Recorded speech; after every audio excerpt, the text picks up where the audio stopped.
Dobrodošli na delavnico RC Advance z naslovom Izzivi znanosti in napredne diagnostike in terapije. In ker imamo danes ne samo predavatelja, dva iz ZDA, ampak tudi celo vrsto poslušalcev iz tujine, imamo namreč prijavljene udeležence iz Švice, Danske, Japonske, Belgije, Velike Britanije, Slovaške in celo vrsto poslušalcev iz ZDA, bom preklopil na angleščino, ki je pač mednarodni jezik. So, hello everybody, I switch to English. I welcome you to the workshop called Challenges of Science and of Advanced Diagnostics and Therapy. We will start with some keynote lectures, but before that, I would like to make a few announcements. First of all, I welcome all our guests, especially those from abroad. We see that we have registered participants from the United States, from Switzerland, Denmark, Japan, Belgium, United Kingdom, Slovakia. And I, of course, especially welcome all participants from Slovenian institutions, such as University Clinic of Ljubljana, Institute of Oncology of Ljubljana, the people from the University of Ljubljana, the Josef Stefan Institute, the National Institute for Biology, from pharmaceutical companies, Kirk and Leck, from the Ministry of Education, Research and Sports, and all the other guests. Why did we make this workshop today? Probably all of you know that we have been talking, or we had ideas to build a Slovenian Center for Proton Therapy for quite some time. This is, of course, directed towards patients, to treat patients. We have some estimate that Slovenia may need about capacity for 500 patients, plus or minus. But of course, once we have such a fantastic center that is the pinnacle of the art, pinnacle of technology in cancer treatment, it would be, in a way, blasphemous maybe, to not use it also for research. And therefore, we've been thinking, how can we make the best use of such a facility? And not only to use it for research in proton therapy as such, but in the wider fields, all the adjacent fields in diagnostics and other kinds of therapy. But of course, we cannot do research without researchers, and the best way to find out what is the best research is to ask researchers. Therefore, we have invited two world-class, top-notch scientists, researchers, entrepreneurs from this field that have a track record. You know, that they are the #1 people in this community. We have also invited a lot of Slovenian researchers that already have ideas, or that might have ideas, or for which we think might use this opportunity to make very good research, even if it is not exactly in their field. That means not just clinical research, not just medical physics, but for example, also data science, artificial intelligence, and electronics, mechanics, any other technology that in a way influences medical sciences. And as we know now, we're talking about digitalization of medicine. We're talking about med tech. Now all the engineering disciplines are contributing to the advances of medical sciences, medicine, and health in general. I have to point out, you can ask questions anytime, any moment. We have two channels open. One is the YouTube channel from STA.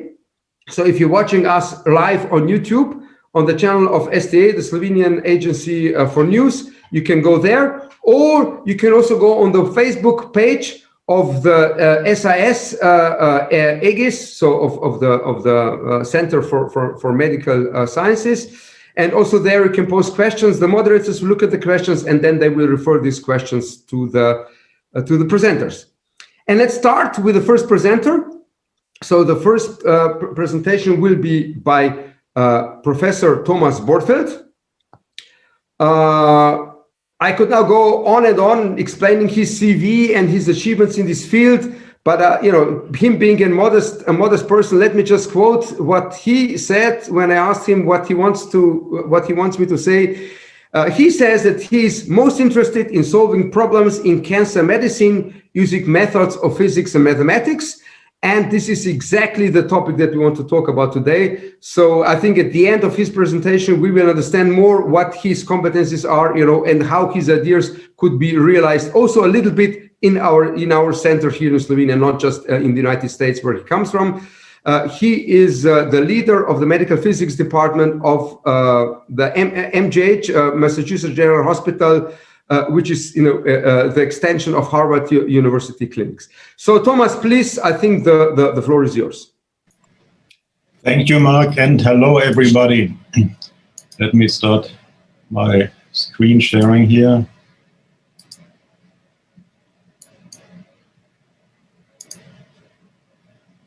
Okay, is this visible to all of you? I suppose it is. Yeah, thank you, Mark and Robert, for inviting me. This must be an exciting time for you. I sort of envy you, to be able to shape and create a new center for research is really a fantastic opportunity, in my opinion. So what Robert had asked me to do is to discuss the idea of advancing cancer medicine, both in hospitals, research centers, and also in universities, from my personal perspective. And one of my personal perspectives and memories is 2 years ago, Robert invited me to a meeting in Ljubljana, where we talked about various, topics in medical physics. And that meeting in Ljubljana reminded me very much and made me nostalgic about, thinking about my start in medical physics in Heidelberg in 1988. Unbelievable how long ago it is. And there are many similarities, actually, I realized, between Ljubljana and Heidelberg. So I was in this research group of Wolfgang Schlegel, who was my great advisor and mentor over many years. I'm somewhere in the back right here, and this is Wolfgang Schlegel. And I didn't realize at the time how lucky I was to be in this group, but also to be embedded in this environment, research environment in Heidelberg. Namely, that this research group was connected, or still is connected, with the German Cancer Research Center, which, as you may know, is the biggest cancer research center in Germany, one of the big cancer research centers in Europe. But then it was also connected with the University of Heidelberg and the University Clinic in Heidelberg. And it was connected with the physics department, where I did my PhD. And the physics department was at that time housed in mansions along the famous Philosopher's Walk, which is a nice path overlooking the Neckar River and a view of the castle on the other sides. From all these windows, we had this nice view of the castle. And when I walked through Ljubljana 2 years ago, I was thinking about that. There's many similarities between, the landscape there and your landscape. And that's the real landscape. And also, I think there's an opportunity to shape your research landscape similar to what we had in Heidelberg. I only realized many years later what an ideal environment that was. And I think it's worthwhile to try to, mimic that, but also to make it even better. And last not least, we had contributions from companies. Apple at that time was not the Apple of today. It was a much smaller company, but it was equally or maybe even more dynamic, and I was super impressed by them and to work a little bit with them on the side. And I just love the slogan, sharing innovation. I think that's what we all want to do. And this is actually a T-shirt that they gave me in 1988. I'm still wearing that today. So that's how much I have this time in my memory. So what did we do at the time? My PhD thesis was on the topic of IMRT, that's intensity modulated radiation therapy, which was very a new idea at the time. Today is standard of practice in essentially all clinics. And if you want to learn about what IMRT is, you now have to go back to a museum, which is also an interesting experience that what you have done in the past is now a exhibit in a museum.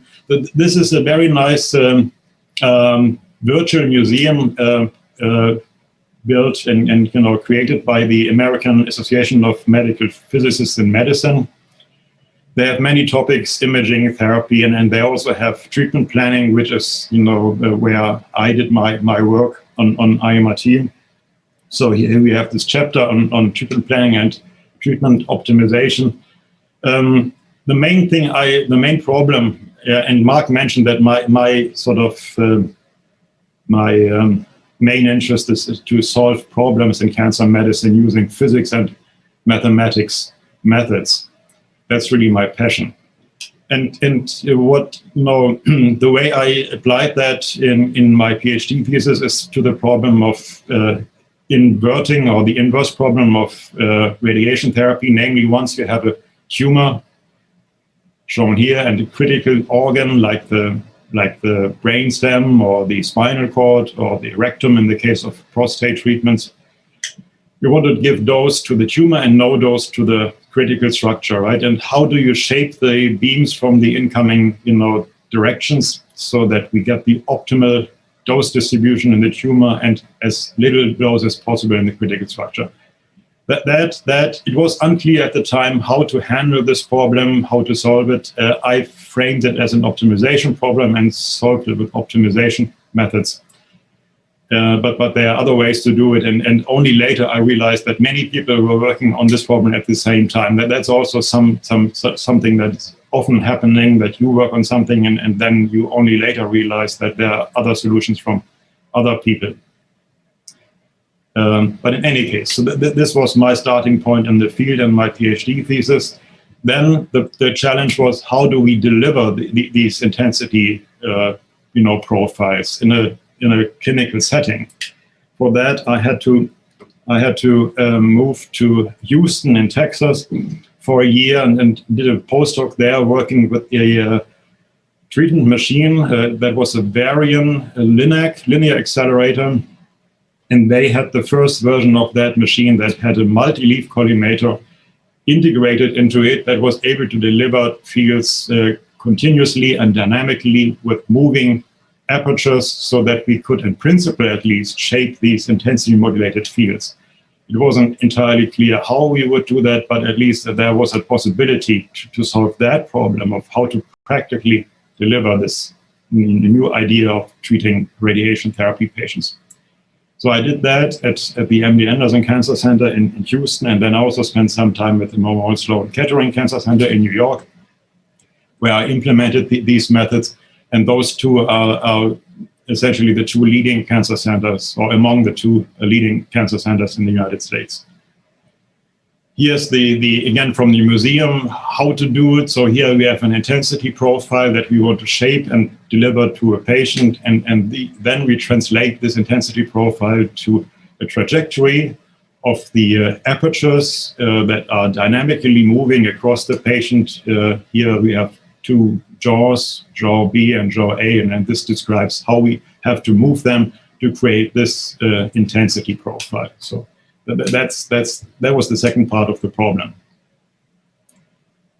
And the third part of the problem is to now build a planning system that you can use for your patients and to plan this type of treatment in a convenient way on the computer. So this was, as far as I know, the first version of an advanced inverse planning system that we built with my student Conrad Preiser. We named it Conrad after his first name, which also stands for conformal radiation therapy. So here you see the elements that you see in all modern treatment planning systems for IMRT, namely so the dose distribution and the 2D slices, dose volume histograms, and what was new at the time is that you can shape and explore the trade-off between shaping the dose to the tumor and sparing the normal tissues interactively using these so-called dose volume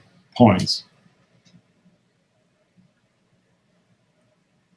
Here, now, this is an introduction to the next speaker. Actually, here we have Rob Mackey, and Mark will introduce him.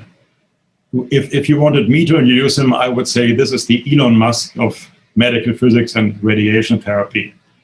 So he really built this dedicated treatment machine called tomotherapy. Before I mentioned how we solved this problem using techniques that were already available and that were sort of adapted and modified to make this new type of treatment a reality, whereas Rock worked on an entirely new machine to solve this problem. So he will, I'm sure he will mention this briefly in his talk. So then today, moving fast forward 32 years later, societal impact of IMRT has been enormously big. Over 30 million patients have been treated with this technique until today.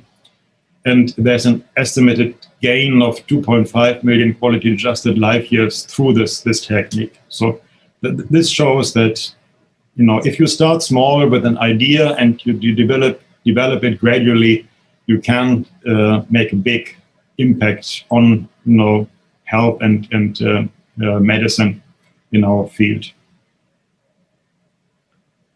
So I want to suggest a few things for your center. So what I learned from this is that it's important and very useful to create a strong unifying focus theme that attracts people from different backgrounds, say in our field, from medicine, physics, computer science, mathematics. And they can, you know, identify themselves with this goal and this objective and work on the solution together. And to make sure that we are not only solving some sort of theoretical problem, but we are solving a real problem that has a big potential clinical impact. So that's what has, in my view, been driving this field forward. And that's what we need to also identify in the future, and especially for your research center. Okay, so from my personal viewpoint and from the viewpoint of other researchers in the field, it is important to have academic freedom, not only to have this unifying focus theme, but to be able to wander around and explore different things on the side. And for me personally, this has been mathematics problems, because I'm a mathematics nerd. So I've been working on a number of sorry for this noise, on a number of mathematics problems. One was the discrete Hartley transform. So for whatever reason, I don't quite remember, I got fascinated by that. The Hartley transform is like the Fourier transform, but it has no imaginary parts. So it is very applicable to real world problems in image processing and, you know, radiation therapy, for example. So I worked on this. Nobody ever was interested in this, but it was a lot of fun to think that through. And actually it made it into Wikipedia. I don't know exactly how, but it's in Wikipedia now. The second sort of side project that I was fascinated by is Chebyshev polynomials. And Chebyshev polynomials are polynomials, but they look like sinus waves in the interval from -1 to +1. And they have the fascinating property that if you have a sine wave in 2D here, as shown in this plot, and then you project it along this line in this direction, then you get a sine wave in one dimension. And you get that in all directions here. And this has obvious connections to image processing, image reconstruction in CT. And in fact, Alan Cormack, who got the Nobel Prize for CT, worked on the CT reconstruction problem in this way. And also in IMRT, as you can imagine, because there's a mirror problem in intensive radiation therapy, the mirror to the CT reconstruction problem. So I was fascinated by that for some time. Again, there was no real interest. The third side project was parabolic cylinder functions. So I got interested in parabolic cylinder functions. And I realized that they are ideally suited to approximate the proton Bragg peak. So here we see a proton Bragg peak shown by the dots, and the parabolic cylinder function approximating it.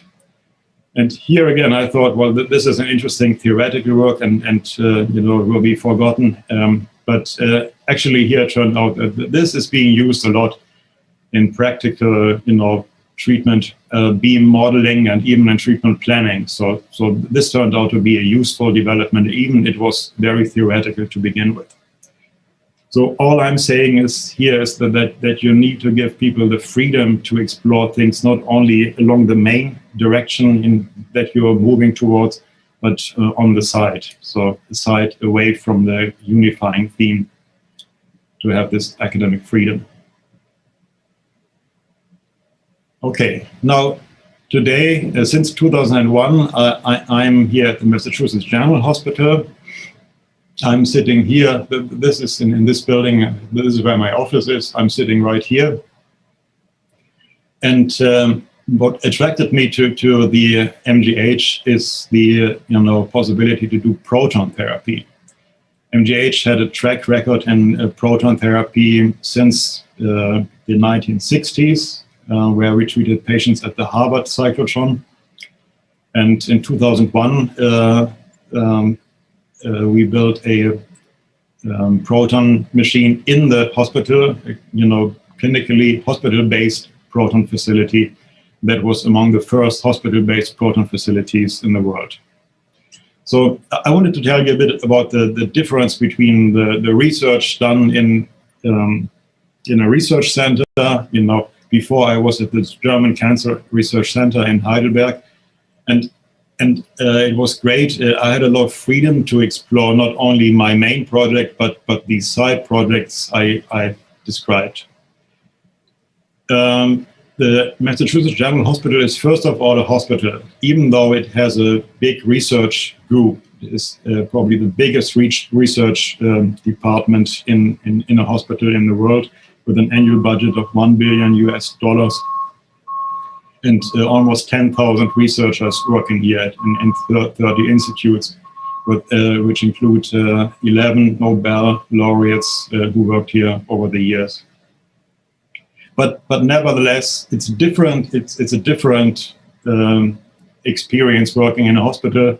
Namely, it's clear that the patient comes first. So research is also important, but the patient treatment is the #1 priority. So everything is dedicated to making the patient treatments better. And that has a number of positive aspects. It also has a number of negative aspects, namely that there is less, freedom for research. There are no students directly at the hospital, because the hospital is not a university. You have to attract the students from the university. So it was a change of the culture when I came here and worked at MGH, even though I had been working, as I mentioned, at the MD Anderson Cancer Center in Houston and Sloan Kettering Cancer Center in New York for a little while, almost a year. So what attracted me here is proton therapy. So most of you know this. Even with the most advanced X-ray therapy techniques, such as intensity modulated radiation therapy, it's possible to shape the radiation dose to follow the shape of the tumor, but there's this dose path. So many healthy tissues, even far away from the tumor, get significant radiation doses, as shown here.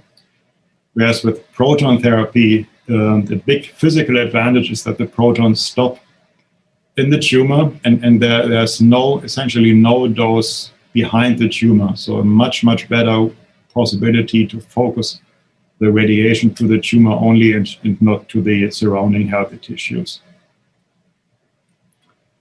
So here we had a dedicated proton therapy center in the hospital.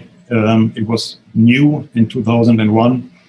It's a separate building. It looks small here, but actually this is a very big building. It has 2 floors underground that houses the machinery to make this proton therapy possible. This is the floor plan. We have 3 treatment rooms, 2 with the so-called gantry, and here's the cyclotron, which is the accelerator. So this is a big dedicated proton therapy center that we started in 2001 and made it work. It's now has been treating about 15,000 patients so far. Cyclotron, the big gantry that rotates the beam around the patient. This is the treatment room from the patient perspective with the covers attached. And yeah, so that's been a big part of my work since 2001. More recently, we found that we needed more treatment capacity with protons. There was a higher demand for proton treatments, and we needed to expand our proton capacity. Also, this proton center is now 20 years old, and so there was a need to innovate and to get to push the envelope and use the latest technology that's out there. So now we were scratching our heads where to place the new proton center, the second proton center that we were planning to build. The problem is there's no space in Boston, and that's true for many big cities as well. So then we decided we will place the new proton center in this existing building in the 3rd floor underground, which is the treatment floor that has our linear accelerators for conventional treatments. So this was the worldwide first installation of a new proton machine in a building that was designed for conventional radiation therapy. Here we have our floor plan. So this was designed for 8 linear accelerators, 1, 2, 3, 4, 5, 6, 7, 8. And we then decided to modify the last 2 linear accelerator rooms to the proton center, where the one former treatment room would house the accelerator, and the other one, the gantry that rotates the beam around the patient. For various reasons, the main reason was to bring this technology into this existing space, we decided to go with the synchrotron instead of a cyclotron for acceleration here. Here we see the accelerator installed in the treatment room. And here we see how the gantry pieces are being brought in through the elevator shafts and the existing hallways into the other room. And this was really a matter of centimeters or even millimeters in some situations. So it was a logistic challenge to bring these big parts into that space. Here we have the gantry installed in the second room, and here we have the system as it looked during commissioning, which was happening last year. So from the patient's perspective, it doesn't look much different from a conventional treatment room. But there's, of course, a lot of machinery behind the walls here. And we treated the first patient in February this year. Okay, so that's in a nutshell what I've been doing here. And research in a hospital, as I mentioned, was an interesting or is an interesting experience. Patient comes first. There's no research-based funding, so I was spoiled from the German Cancer Research Center, where we had our little, it wasn't much, but we had our research budget dedicated to research. So even if we did not bring any external funding into our department, we could do quite a bit of research anyhow. This is not possible here. So here we have to bring in all the research through external funding. No students, and it's more difficult to justify side projects of the type that I mentioned before. Okay, so now let me say a few words about the future. And this is maybe to guide you or to give you some ideas where I see some of the research directions in your centers, in your new center could be. One is to build a future compact and affordable proton therapy accelerator. I showed you how we shrank in collaboration with a company called Proton, how we shrank the machine so that it fits in a conventional treatment space, but it's still very big. I showed you the gantry that's 10 meters high. And as a result of this problem, the machinery is very expensive, and relatively few patients benefit from it.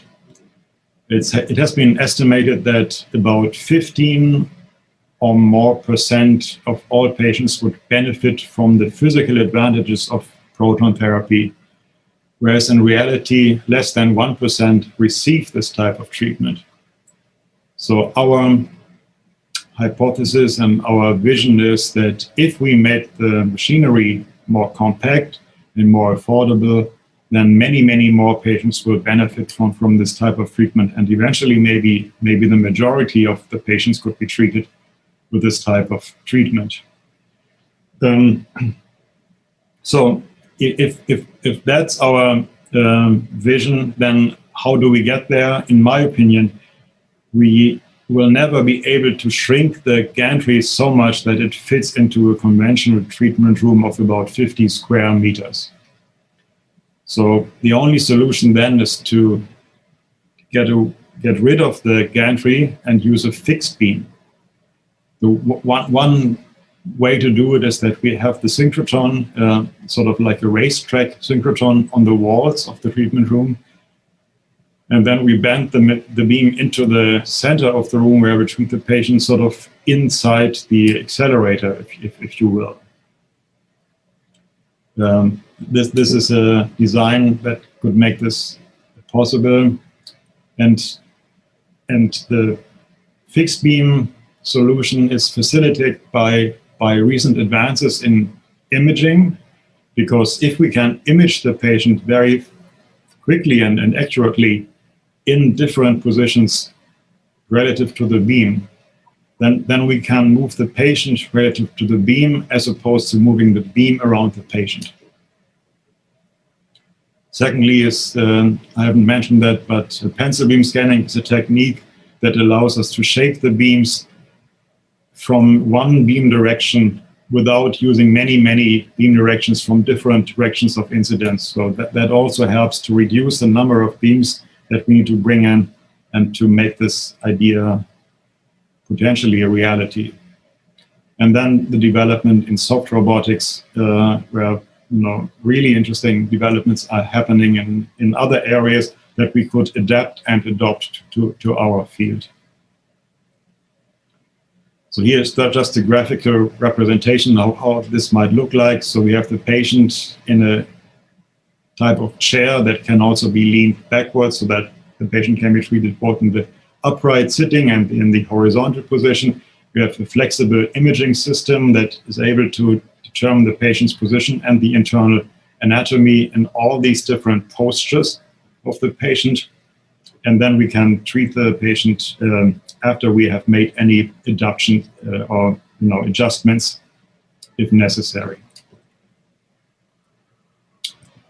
One aspect of this problem is maybe we could bring an MRI scanners into the treatment room, so to combine proton therapy and MRI scanning, which of course has the advantage that it's fast. At least a 2D slice through the patient can be imaged in much less than a second.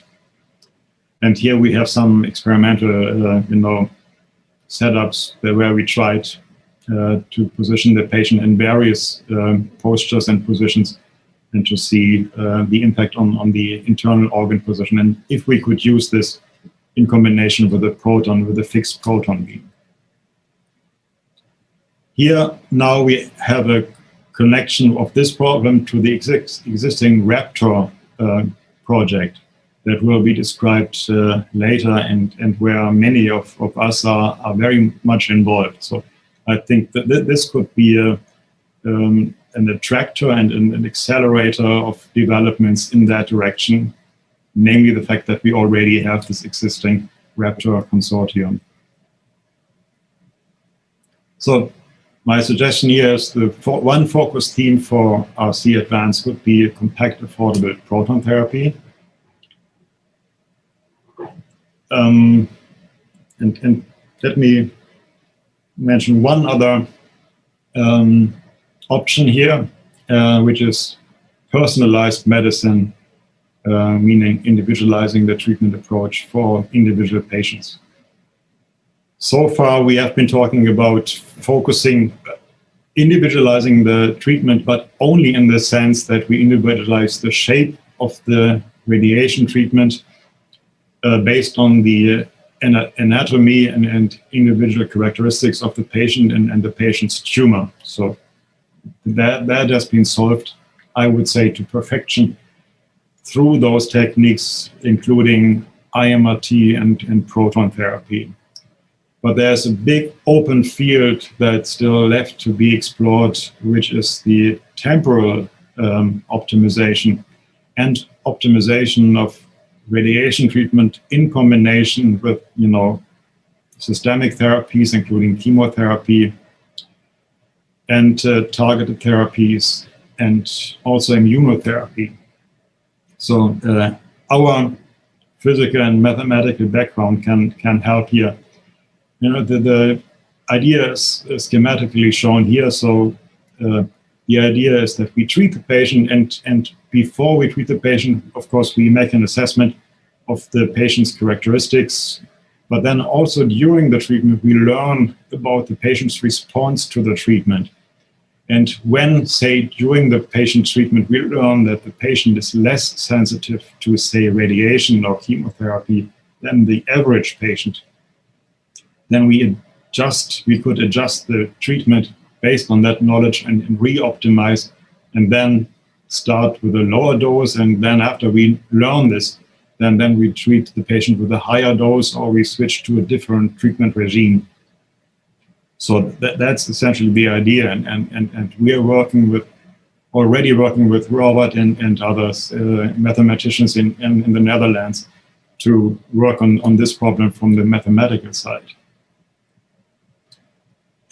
One approach to solve this is Bayesian networks, and I'm not describing those in detail, but we have already shown that by adding mid-treatment information that we gain from the patient's response to the treatment while the patient is under treatment, that we can make a better prediction of the patient's response to the treatment, as shown by this plot here, which is called the area under the curve.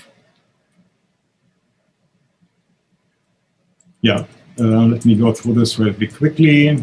So again, the idea is to assess the patient's response during the treatment, say in terms of tumor control probability. What's the likelihood of controlling the tumor of the patient? What's the likelihood of causing side effects? And this is the nominal curve, say, for the tumor control, and this is the nominal curve for the normal tissue complication. So when we learn during the treatment that the patient deviates from this normal, from this average patient characteristic, then we can adapt our treatment based on that information. That's the idea here. Like I said, this is already another ongoing international consortium project where the University of Wisconsin is involved and many other centers. So it would be wonderful to add the University of Ljubljana and the different centers that are involved today here. Suggestion for focus theme for another option for a focus theme here is modeling optimization of personalized medicine.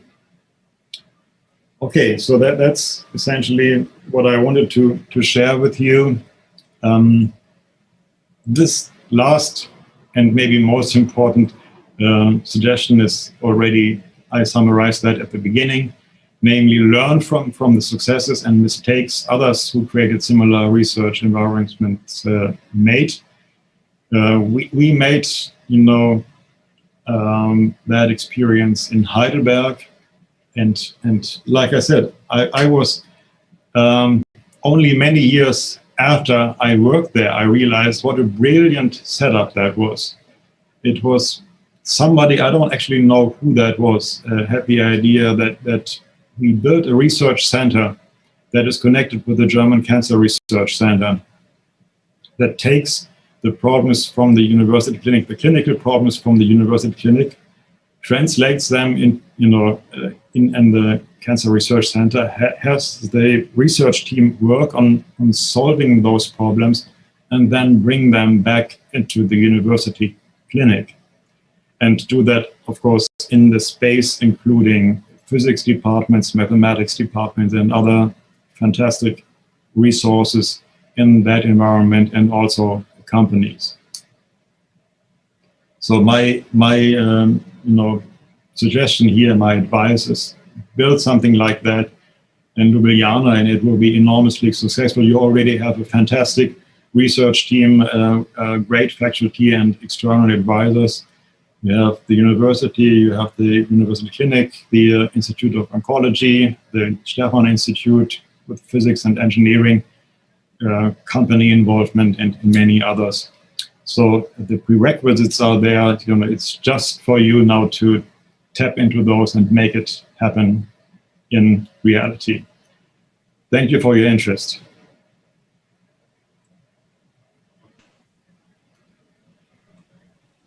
Thank you very much, Thomas. It's a shame we cannot, we can clap, but nobody would hear that. That was a fantastic presentation. I'm really fascinating, and I would like to point out something that you said in a way, but I think I have to repeat it here, is that, the similarity between Heidelberg and Ljubljana, and I'm speaking to my Slovenian, what's the word, citizens. Slovenians have a little bit of a complex of being undervalued or less value. And here, I think this is a good example where Ljubljana can be as good as Heidelberg, and even doesn't have to start from zero, but working together with you and with other friends like Rock and other institutions, we can really build together a top class research team here in Ljubljana with top class results. So the floor is now open for questions. We have a question from YouTube, so please just keep on asking questions on YouTube and on Facebook, and I will also ask the other panelists to ask questions. But let's first start. I got a question here. There is one or two? No, one question. Okay, by Peter Farjanic, and I will just read it out loud, and then we will ask Thomas to answer. So. There is some debate about the benefit of proton therapy versus photons in clinical patient care, especially considering much higher cost of proton therapy. In your experience, how much benefit is there? You mentioned 50% of patients could receive benefit. Does that mean slightly better dose metrics or drastic changes in quality of life? That's the question. Yeah, so that similar question was asked many times in the past when we worked on the IMRT problem, because people said, we have this complex technology, you need, powerful computers, you need highly involved, highly complex technology to make IMRT treatments happen. So is it worthwhile? And so I think that there's an evolution of the development of the technology and the clinical trials that you can run to show the benefit. So it's these techniques will not change the clinical picture completely. So it's not like you can solve the cancer problem entirely by these technologies. So the excuse me, the benefit is more that if you make this technology affordable, then you can help many patients and improve the quality of life. And that has happened with IMRT, and many studies have now shown, as I showed, sort of the big picture.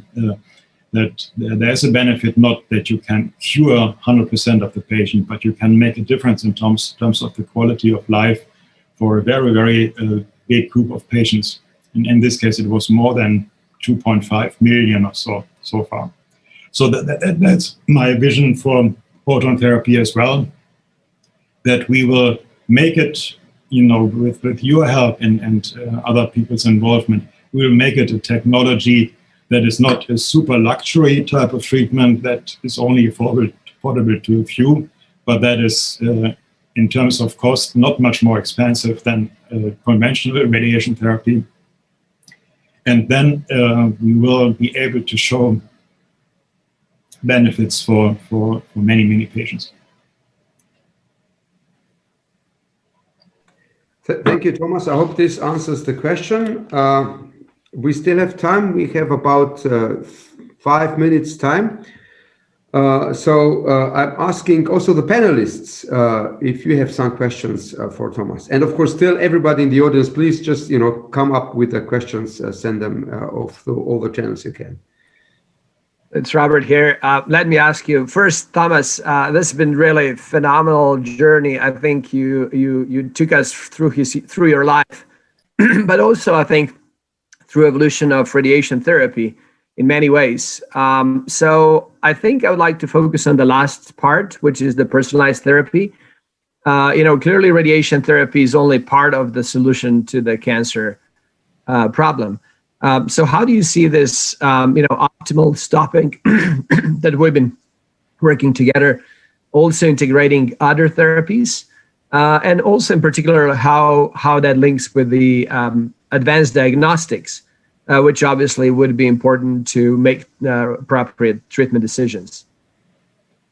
Well, so optimal stopping was framed by us in the context of radiation therapy, as you know, but we also envisioned that it can be used in the sense of optimal switching, meaning when we realize that, say, radiation treatment is less effective in one patient, or other types of combinations of treatments are less effective, then we switch to different treatment modality. And in that sense, the mathematical concept can be applied to essentially any types of treatment. The benefit of radiation treatment is of course that it's much more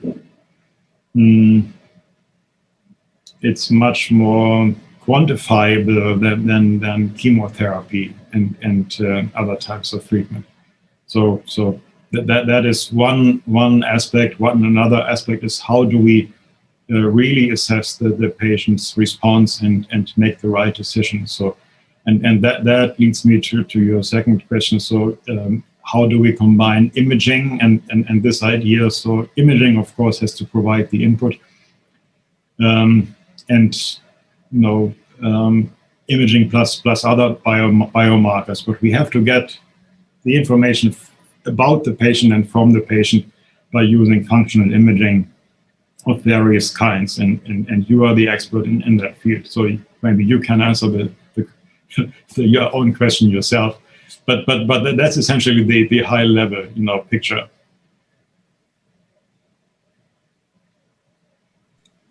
Thank you for the answer. We have time for maybe one or two more questions. I have a question which is a little bit off topic, but we have some young and ambitious researchers listening in, and I'm trying just to ask in their name, or that is a question that I would have asked if I were in their shoes. Now, is this a good area? Is this a good field to direct their career into? Obviously, if you make the Slovenian Proton Center, and we have this facility here, some of the people will have to decide, continue what they're doing now, or benefit from the proton therapy center that we have, and think about all like these 4 or 5 topics that you mentioned. So what would you recommend to them? Would you be able to help them? Would you introduce them to the top areas, world-class areas? Because at the end of the day, if you're a young researcher, you want to have papers, you want to have results, you want to quick jumpstart your career.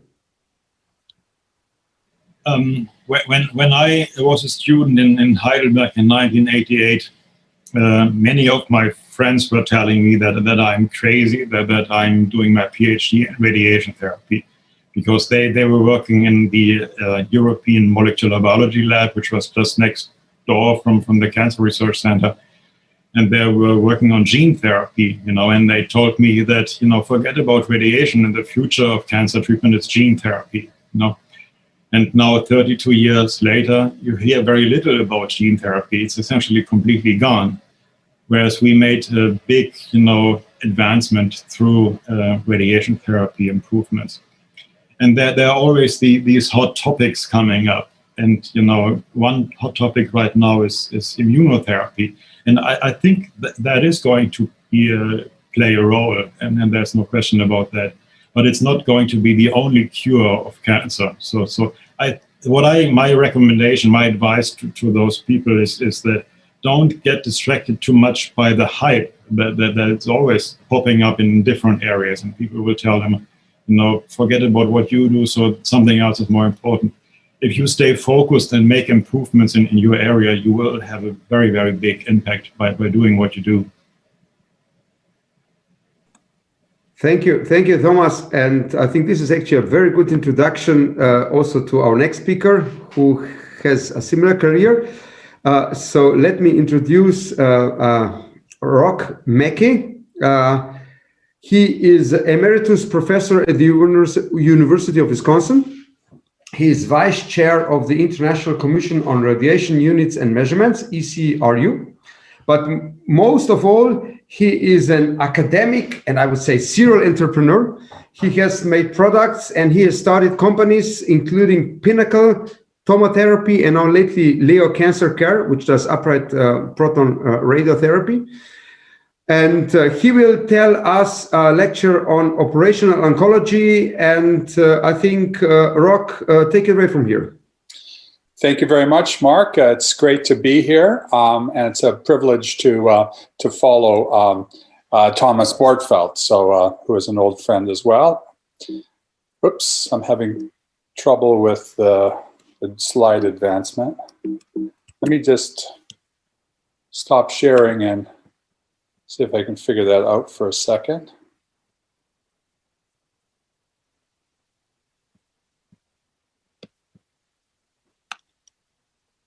I'm going to go back to this mode here.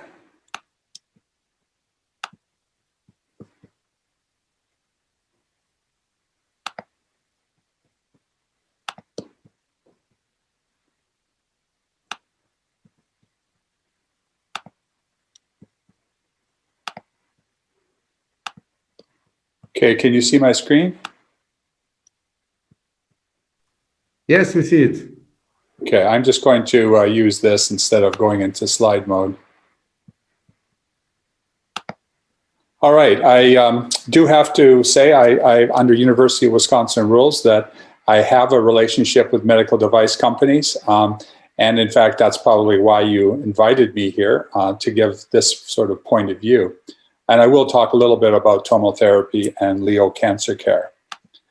This talk really evolved from a talk that Robert Uri and I gave in 2013 at the Horizons meeting, which was a meeting in Washington to talk about how we should respond to in fact, Joe Biden's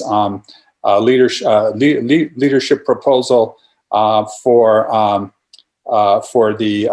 a cancer initiative called the Cancer Moonshot. So I do have to acknowledge a lot of the contribution here is from Robert. So operational oncology is a term that I think is useful to talk really about how one approaches oncology and to really integrate both the science and engineering. A lot of the talk is going to be about a Canadian phrase, how's it going, eh? And really the answer is, well, not good, you.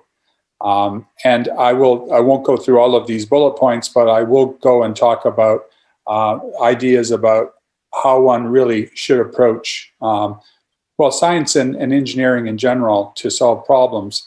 But first of all, I'll talk about some of the, well, first I'll talk about what I really mean by operational oncology. In general, operations research is a discipline that uses advanced analytical methods for decision making. And really the military has picked it up in a very large way, and really the management, if you like, of a very complex problem is best done in a systematic way that involves a tremendous amount of attention to detail and management of the work. Well, how well is government policy working in the cancer space? And in fact, governments have taxes to discourage smoking. And the U.S., this is how we're doing. So if you look at a graph of the number of smokers in the state versus the annual state revenue per smoker, you would think that if you make it much harder or much more expensive for smokers to smoke on a yearly average, then fewer will. But really, you can see there's really no correlation. Probably the problem is an average smoker is paying the government under $1,000 per year for the right to smoke.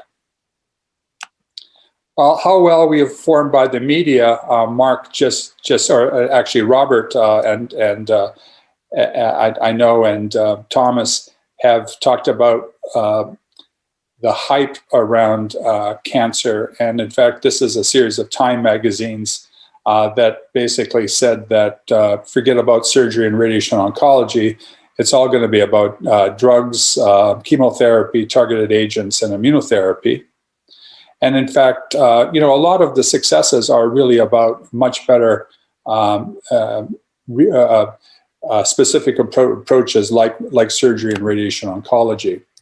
How well are we doing in funding agencies? This is our cartoon that has a couple of bureaucrats that are saying ignore them, they don't count.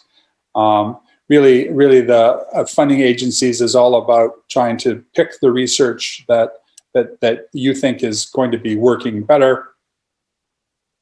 And in fact, it's been shown that at least the National Institutes of Health grants really aren't scientifically determined. A very interesting publication that went through 130,000 grants and another one that went through 400 competing renewals of one of the institutes and another institute almost 1,500.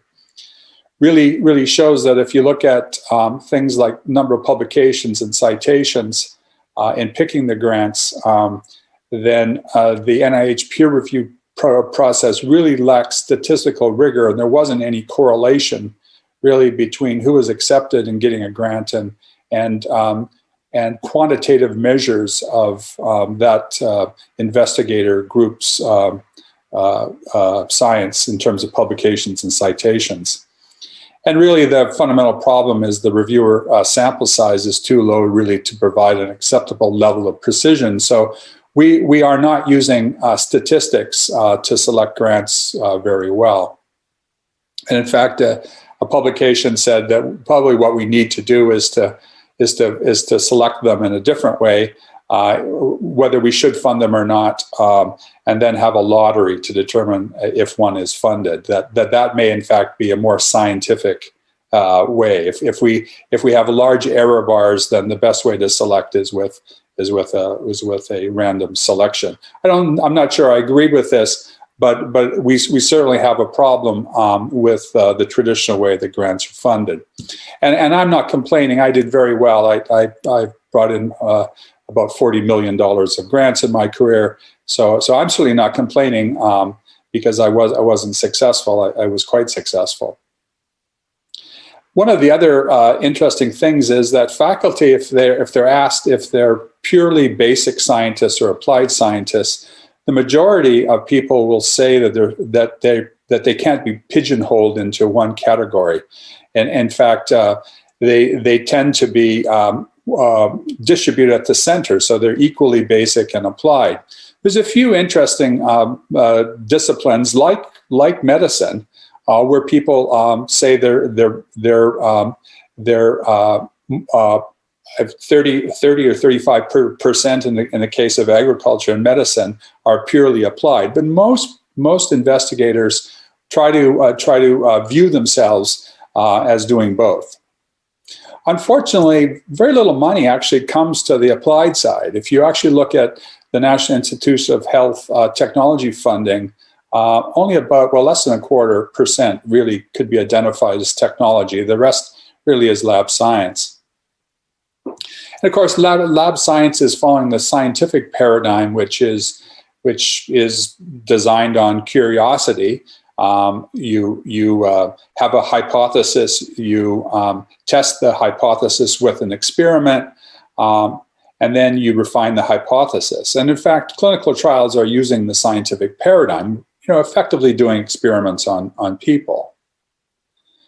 And in fact, we tend to then view, have a hierarchy of evidence, and the level A, the highest evidence, is randomized controlled clinical trials or a cohort study, down to level D, which is expert opinion without critical appraise, and then it's lumped in physiology, bench research, or first principles.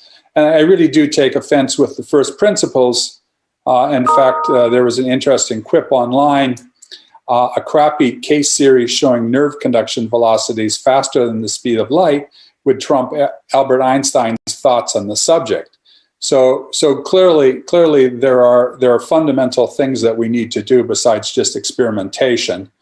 We have to use our common sense. And another interesting, this was actually a paper, the clinical trial of parachutes, that said that parachute use to prevent death and major trauma related to gravitational challenge, a systematic review of randomized controlled trials. And in fact, people have jumped out of airplanes without parachutes, and actually a few have even survived great falls. So really, how well is clinical research serving us? Prior to 1998, we felt that hormone replacement therapy decreased the risk of heart disease amongst post-menopausal women. However, subsequent large-scale studies done after approval really found the exact opposite effect. And a very interesting Amgen study found that almost 90% of preclinical cancer research findings could not be reproduced. They actually went and did a random selection of preclinical cancer findings, tried to reproduce them in their own labs, and they found that only about 10% could be reproduced as reported. And then clinical trials, so that's preclinical. Clinical trials, another study showed that 35% of them couldn't be couldn't be repeated. And the fundamental problem there is most studies are too expensive, yet have few subjects. So they're, again, woefully statistically underpowered. So why have phase 3 clinical trials of technology assessment been so infrequent in radiation measurement? It's not because we're uninformed, overworked, or uncaring. It stems from the fact that most believe that trials should be both achievable and worth doing are unethical, because the two arms can rarely be viewed as equivalent. So there's a concept of equipose. You have one arm in one side and a different arm in the other. And this is perfectly okay if you have relatively little knowledge about which of the arms is going to be likely to be the one that is going to come out in the clinical trial. But unfortunately, if you have a lot of modeling of a field like we do in radiation medicine, then it's difficult for us to have equipoise. So for example, are Linux better than Cobalt-60? Well, clearly there's some technical reasons why they should be. Resolution is one. The dose rate is another. CT-based planning is better than planar radiograph-based planning. Well, CT gives three-dimensional information instead of two-dimensional information. That seems to be technically better. A computer-based optimization is better than weighting uniform beams. Again, having the ability to optimize the pattern of radiation has to be better than just having a uniform pattern.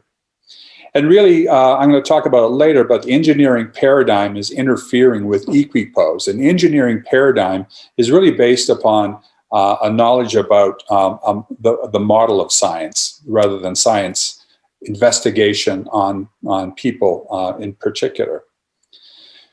So one of the things that we have in a field of radiology today is qualitative imaging. So our reports, almost without exception, are unstructured.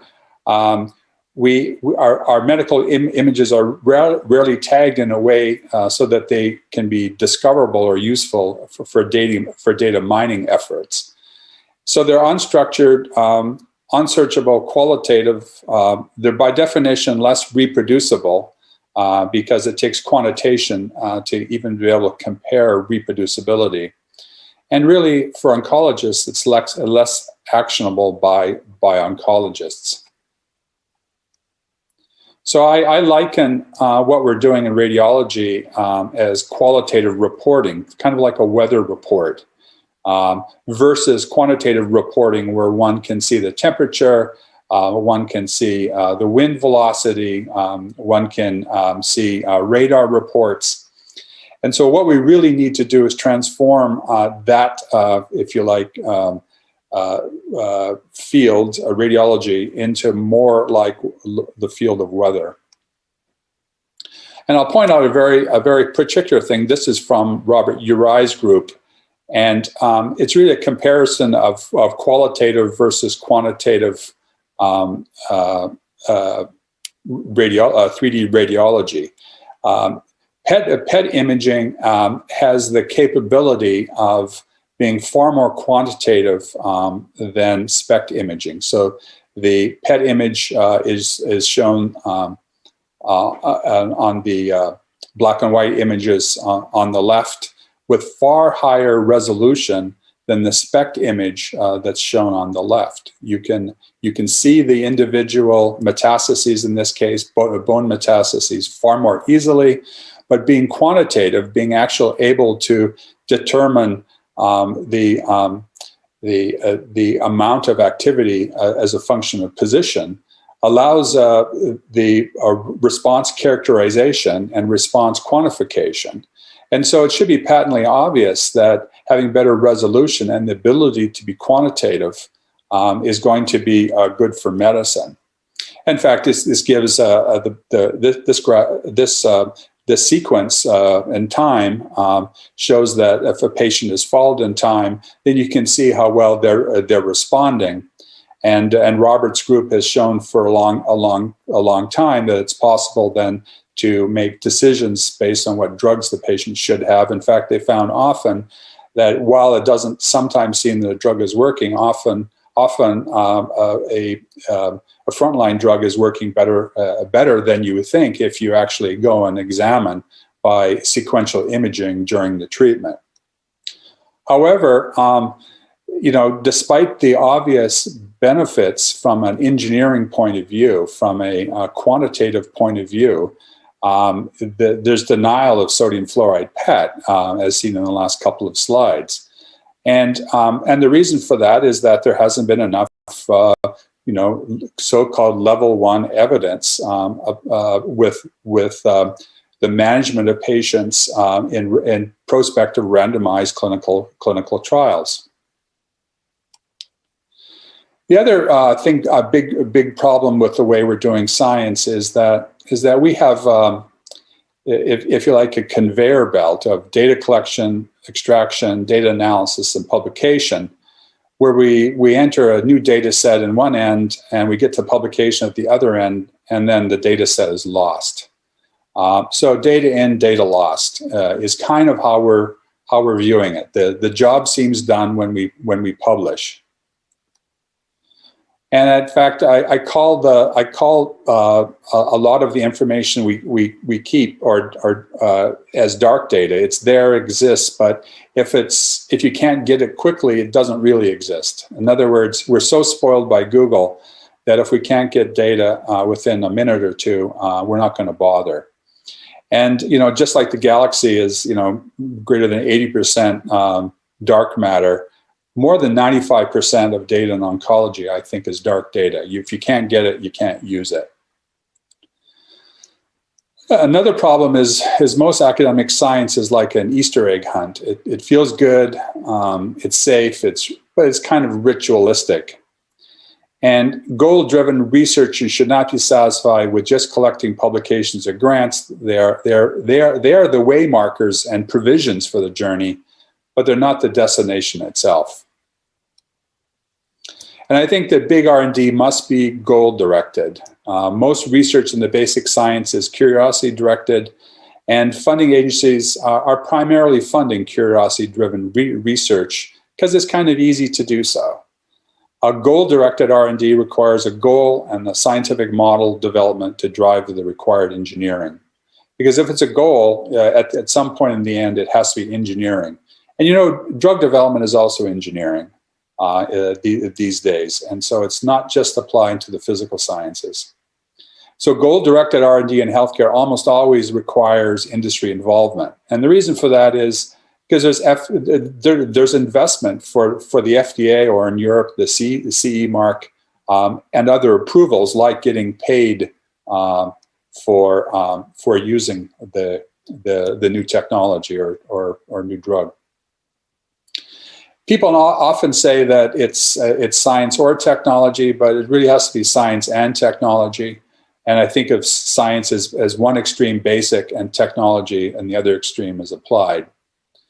And in fact, they go together, and the link is instrumentation. In fact, instrumentation drives science. And this is a nice illustration of that. It was felt before the movies were invented, motion pictures were invented, that when horses were galloping, there was a time when they could tell that the horse was off the ground. All the legs were off the ground. And they thought it was when the legs were the most furthest apart, but in fact, it's the opposite. It's when they're closest together. And so you really need instrumentation to drive science. In fact, the Nobel Prizes are really about instrumentation advances so often. A new instrument comes about. The people that use it first are finding something new, and 20 years later they get the Nobel Prize for it. So there really is something like the science paradigm that I like to call the engineering paradigm. And basically it's about modeling the science necessary to achieve a goal, using the model to design a device, process, or even a drug, test the device or process, and refine the device or process. And solving problems, real world, big problems, requires a goal and really has to use the engineering paradigm. But the engineering paradigm requires model building, and models are really a way of compressing existing knowledge. And model building is really modern scholarship. You don't have to have actually a big lab. What you need to do is you need to have a smart head for a lot of model building, and model building will be coming into the field of AI as well. It really is the most efficient time in history to be a scholar if you view it as model building. And where data does not exist for a model, you need to refine the model or do research to get the data it requires. And simulation to test the model and design experiments. And I believe that sharing models is much more important than publishing papers. And I like to show this diagram that shows that model building is part of science, in that you have a hypothesis and you have an instrument. You perform an experiment, get a result, and that helps you build a model. But on the other side, models then allow products and technology to be made. And in fact, it's the discovery of a goal that is, if you like, technology is the applied side. So in medicine, it's the technology is applied, for example, to human use. And you find that the model is not adequate. And so the engineers, if you like, if you describe them as the applied scientists, have to refine the model. And of course, we all know the engineering paradigm is widely used to replace the use of human subjects. So obviously, you're not going to crash people at 90 miles an hour or 100 or 90 kilometers per hour into a concrete wall. So are we really ready for goal-driven R&D? And by the way, I would say we don't want any more wars. Nixon declared a war on cancer in 1971, and so it might be our longest war to date. It's certainly longer than the 30 Years' War. And there's been other wars on this and wars on that. And the fundamental trouble with that is the wars on X have brought the wrong solutions to complex heterogeneous problems. So a war on X brings A to what amounts to a heterogeneous B that is empowered by C. So if we look at, for example, the war on terror, the war on terror brings a military solution to what amounts to a heterogeneous guerrilla war that's empowered by social injustice. So in the case of cancer, we are using costly drugs to what amounts to a heterogeneous incurable disease that's empowered by biological entropy. So as long as we understand that it's a very complex problem that we're dealing with, then it's possible to attack the problem. But I would resist calling anything a war. It's a relevant project that is very difficult to solve. What we need to do is establish an adaptive evolution mimicking system of funding support that can respond effectively and efficiently to test and propel big ideas and solutions to problems. We need to encourage high reward, high risk projects that require risk reduction strategies, that require close attention to detail and honest goal-driven analytics. And this requires close project management of process, scope, budget, and schedule. And really, industry is the master of this, and we need industry in order to reduce or retire risk. So a better example is the space race, and how is that different than the war on cancer? Well, the space race was goal-driven. Industry collaborated with public research institutions and universities. The projects were closely managed. Missing scientific models were fashioned, and new science was generated to extend and test the models. And you know what? The solutions were risky, and sometimes there was big problems. So you need to take risks, you need to make mistakes, you need to learn from the mistakes, rinse and repeat. Another example, of course, is a huge project was the Manhattan Project. And how huge was the Manhattan Project? Well, it was $360 billion in today's dollars. So much bigger than we could ever spend on a war on cancer, if you like. And the principal thing why it was successful is that you had a principal investigator who had broad knowledge, and you had a tough project manager that made sure that the project was going well. And in fact, project management has a lot to do with when you use divergent and convergent thinking. So divergent thinking is thinking outside the box. Convergent thinking is step-by-step execution. And there's lots of other ways that you can describe it. And down at the bottom, you can see that you can disparage divergent thinking as undisciplined or unfocused. And you can disparage convergent thinking by incremental or boring. And in fact, there's huge differences between a typical university research, which does a lot more divergent thinking and probably too little convergent thinking. And of course, they're really exploring a space. Their goal is not to develop a product like business. And in fact, businesses often do too little divergent thinking and way too much convergent thinking. Oops. So, but for the really difficult problems, then one has to have an exploration in phases, or sometimes called in the software business sprints, that really explore and focus, explore and focus, explore and focus, and this requires both science and engineering, not just one or the other. So in my personal life, I'm going to talk about a couple. The first was the development of the first IMRT and CT scanner. It was called tomotherapy because it looked like a CT scanner, and in fact, it delivered the radiation with fan beams. And so you start with asking questions. How will the intensity modulation be optimized? How will the intensity modulation be achieved? Will the RF system for the LINAC interfere with an onboard CT scanner? And how reliable can you send power for a LINAC across a slip ring system, which hadn't been done before? And in fact, it was a successful commercial operation. We took the company public. It's now owned by a company called Accuray. Another example is a company that we formed a few years ago called Leo Cancer Care.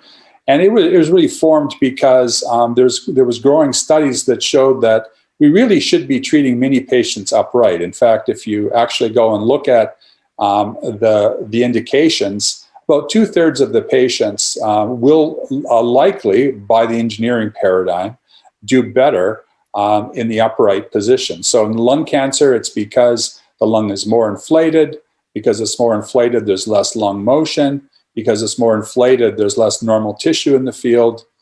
Case of breast, lying a woman on her back is probably the worst way to treat breast cancer because the breast falls to the side. It means you have to treat a lot of lung and heart for conventional radiation therapy. In prostate, it turns out that the contents of the abdomen are falling down. The bladder is on top of the prostate.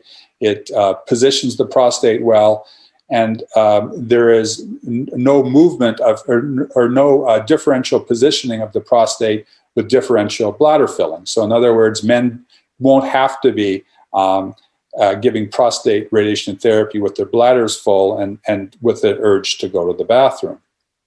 Liver cancer has been shown recently that the liver actually, as you transition them from the upright to the supine position, doesn't immediately adopt a new position, but slowly creeps over a half an hour or more. And so often then you would probably be missing the patient if you image them because the liver still hasn't finished moving. So one of the things that we want to do is develop a system for upright radiation therapy.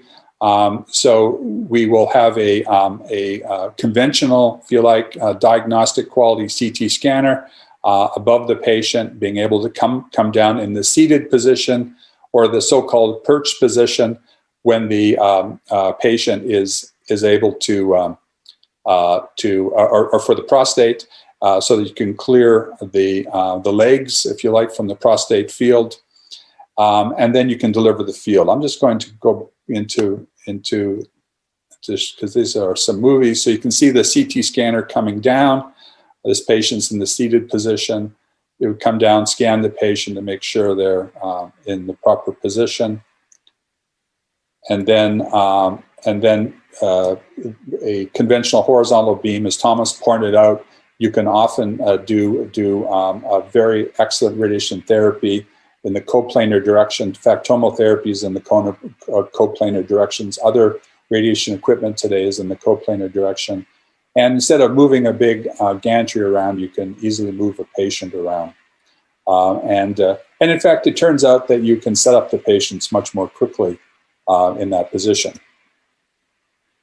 And so not only is it better medicine, but it will cost a lot less. This is a comparison of 2 gantries versus 1 gantry in 1 upright room, and it's based on quotes that were given to the first customer of Leo Cancer Care, who was basically offered by a proton vendor. Do you want 2 gantries or do you want 1 gantry? And do you want to try this upright system of Leo? And it's the equipment cost on the basis of the quotes is $6 million less for the hardware, and the room costs are $8 million. So $14 million for a 2 gantry reduction in cost for a 2 treatment room system is significant. And then we really feel that since the upright radiation therapy is better medicine in so many cases, head, neck, lung, liver, prostate, that most of the patients, 2/3 or more, could be on the upright system. And really then the gantry becomes a specialty machine. It's for kids who, in fact, many kids could be treated upright as well. It's for leg sarcomas. It's for adults who can't sit down, and adults needing general anesthesia as well, like some kids are. So in terms of practicalities, they found that this suited them better. So a summary of the problem or opportunity. And again, every time you have a problem, you have an opportunity. So you should look for problems. I always look for problems. And I'll tell that to the students on the basis of the question asked to Thomas. If you see a problem, look for an opportunity. So we're moving too slowly to solve large medical problems, especially cancer. We've not spent enough effort on modeling the science so that we can turn our efforts to finding out what science is missing and applying the knowledge. And I think part of the problem is cultural. Incremental hypothesis-driven science is safe. Many people view project management as not science and therefore not worthy of support. And funding process encourages competition, not cooperation. And I do believe that cooperation is far more important than competition in solving big problems. So goal-driven research and development has been successful before and can be applied to cancer. And industry can be part of the solution. And I do want to end by saying that Leo Cancer Care is cooperating with Cozy Lab. Cozy Lab is developing all of the software for the Leo Cancer Care, both to integrate it with their existing proton software that they've been very successfully selling to most of the proton vendors on the planet, but also for the new technologies that's required by Leo. So I want to, since Mark is the moderator, I want to personally thank Mark for his help in Leo Cancer Care.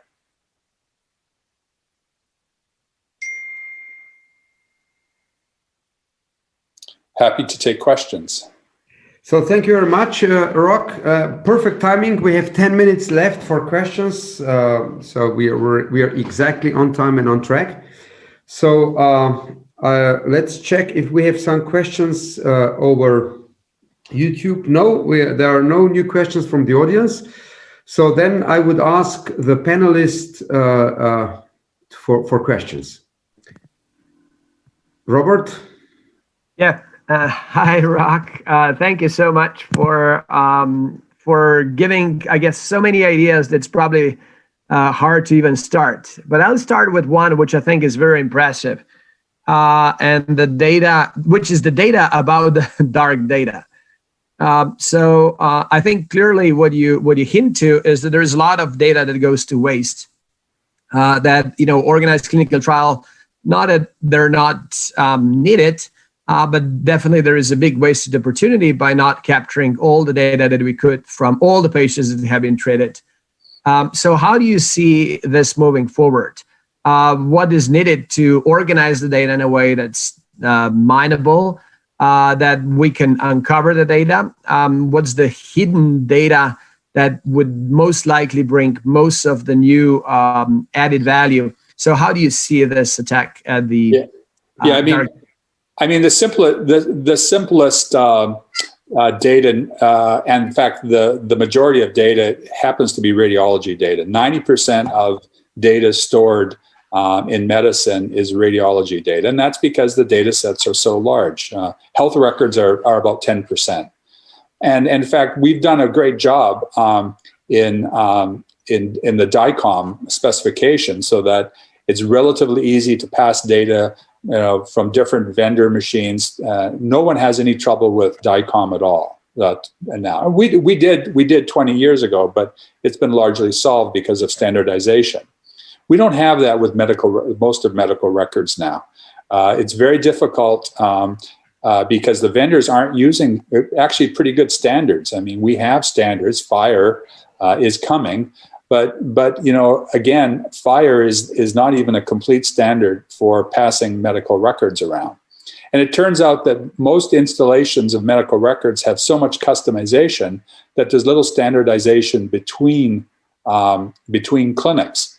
And in fact, one of the problems is that in the United States, for example, the FDA does not require an EMR to have the same kind of standards that a radiation therapy treatment planning system or a display of medical images. They have to be FDA approved, but a EMR doesn't.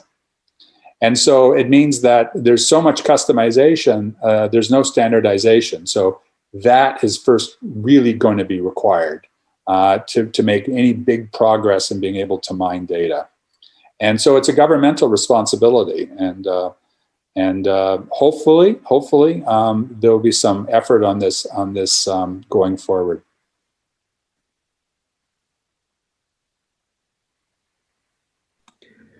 Thank you for the answer, Brock. Yeah, may I ask one question? I saw that upright position is preferred in certain cancer treatments. Then how can you implement MRI systems in positioning? Because all MRI systems, nearly all of them are not upright. Yeah, that's a problem. That's a problem. But don't forget, that's an opportunity. So in fact, there are 3 vendors of upright MR systems. And in fact, Thomas Sportfeld in his talk showed that the capabilities of the Phonar system. So yes, no, I think upright. There are some upright CT systems, and there should be some upright MR systems. So, but how do we deal with that in the near term? Well, the near term, if you have a system that can give you a CT scan both in the recumbent position and the upright position, we know we have movements of millimeters or even centimeters in some cases, but we can produce vector maps that show how individual organs move as a function of the gravitational change. And then that can be applied to MR systems in the recumbent position. And that vector map based on CT then can be used as a way of getting what the MR would look like if there was an upright system. But I think the ultimate solution is to build upright MR systems. And in fact, we've started at Leo working on the basics of what one would need in the upright position. And there, in fact, one of the issues, interestingly, is moving the MR system while you're into position.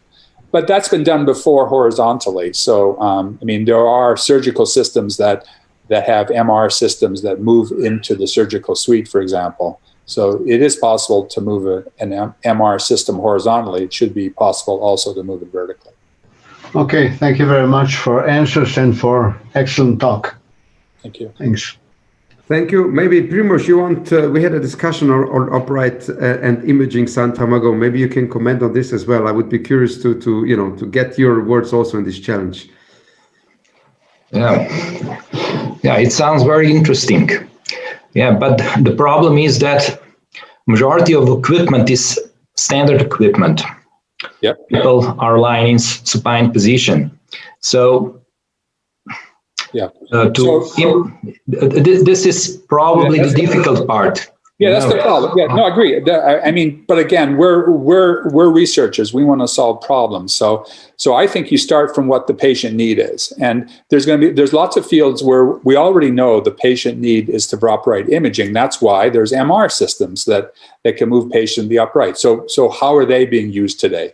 Well, they're used, for example, in spinal surgery. When you actually have a patient upright, there's loading on the spine. You see much better the diagnosis of the condition. Surgeons can then measure the mechanical equipment that they're going to need, sometimes to join the spine together, which is different. The result would be different if they made the measurement in a recumbent position. So they need to know that information, and they're using MR to do that today. Well, in fact, there's many indications for CT in the upright position. Spine is another good example. MR is good at showing you soft tissue, but not so good at showing you bone. Surgeons are starting to think about that. For example, a uterine prolapse can't really be diagnosed well in the recumbent position. It can be easily diagnosed in the upright position. There's a Japanese group that has developed a vertical CT scanner, a diagnostic CT scanner already that has shown that. So I think, you know, gravity is a very useful thing to the human race, and it's going to turn out to be a very important thing in diagnosing patients as well. And we never give a chest X-ray lying down. We almost always have a patient standing for a chest X-ray. Why is that? Well, it's because the lung is more expanded, therefore the lung is less density, and any lesions that are unit density can be much more easily seen in the upright position, or it can be imaged with less dose because there's more contrast. And so, in fact, CT scanners for low dose lung screening for smokers. I mean, elderly smokers who have had 20 pack years should have an annual low dose CT scan. And that should be done in the upright position, just like a chest X-ray is almost always done in the upright position for exactly the same reasons. So again, you point out a problem. Yes, we have a problem with our current inventory, but our current inventory is not meeting our needs, so therefore it's an opportunity. Thank you, Rock. Time is up, but we got 3 questions and comments through the YouTube channel, so I'd really like to engage also the audience outside. So let me go through these questions briefly.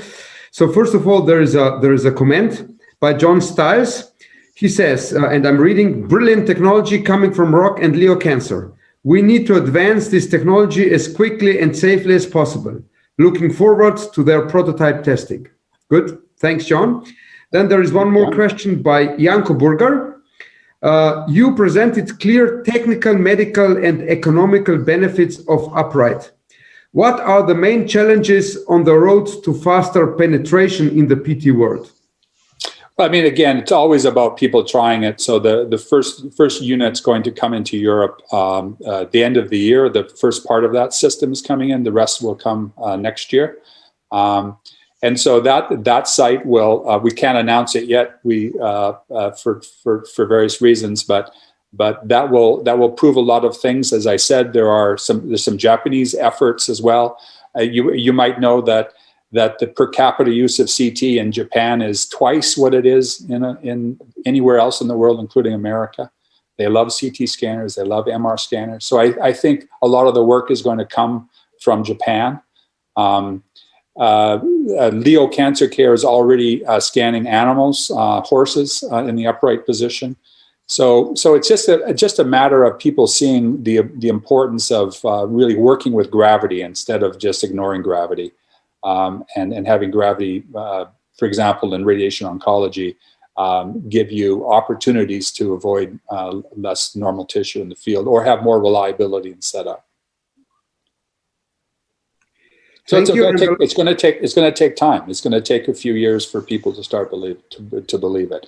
In fact, you know, in case of tomotherapy, in tomotherapy, we had to prove 3 things. We had to prove that coplanar fields were by far more useful, and you rarely move the couch anyway. So why bother building a machine that could do that? You really didn't use electron beams, so there's really no point in electron beams. And with intensity modulated radiation therapy, you shouldn't use high energy photon beams. And so there wasn't really any need to have more than one photon energy. So you could build a much more compact, more reliable in principle machine if it's not coplanar, if it's a single energy, you forgot about electrons, which aren't used much.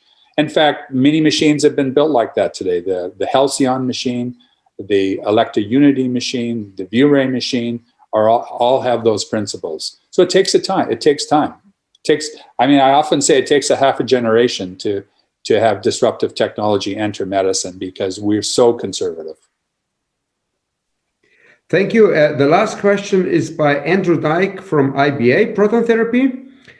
And it goes, in your opinion, what do you believe are some of the other technological challenges in proton therapy that, if solved, would further expand its use?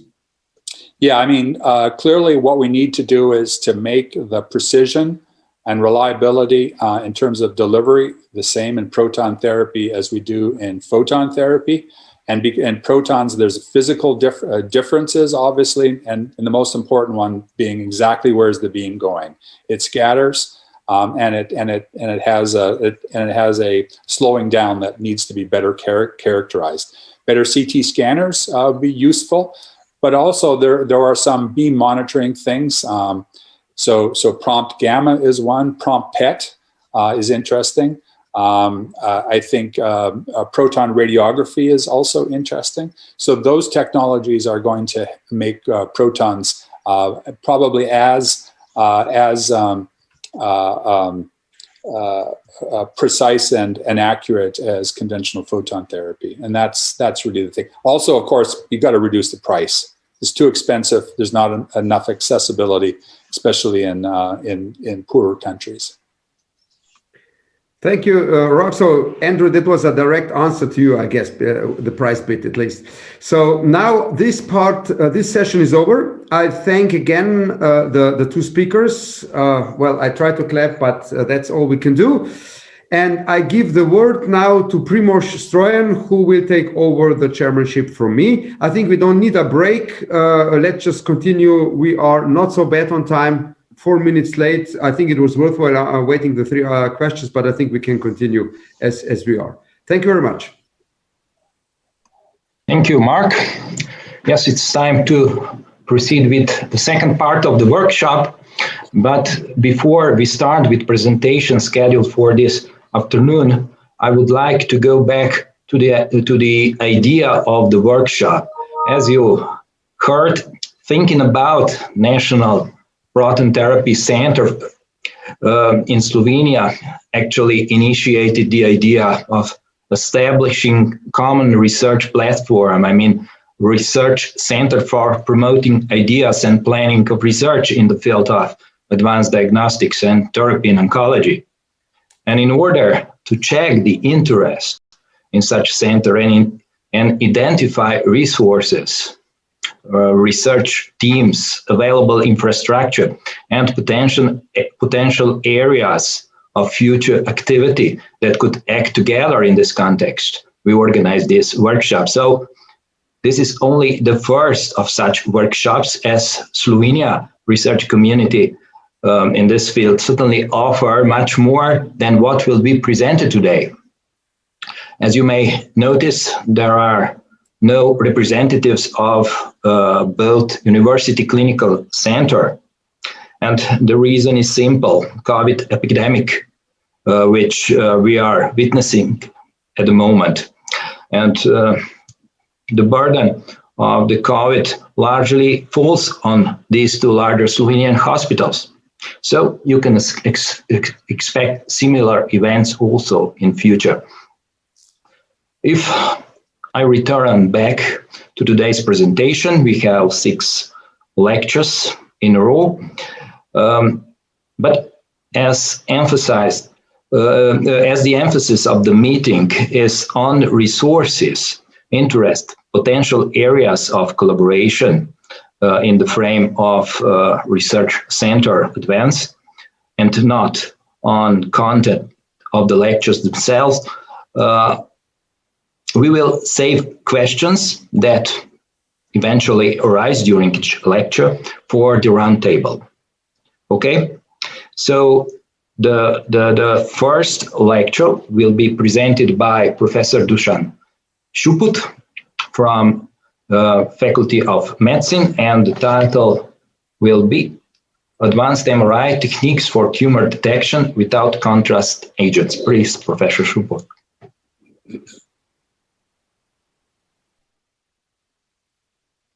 Microphone.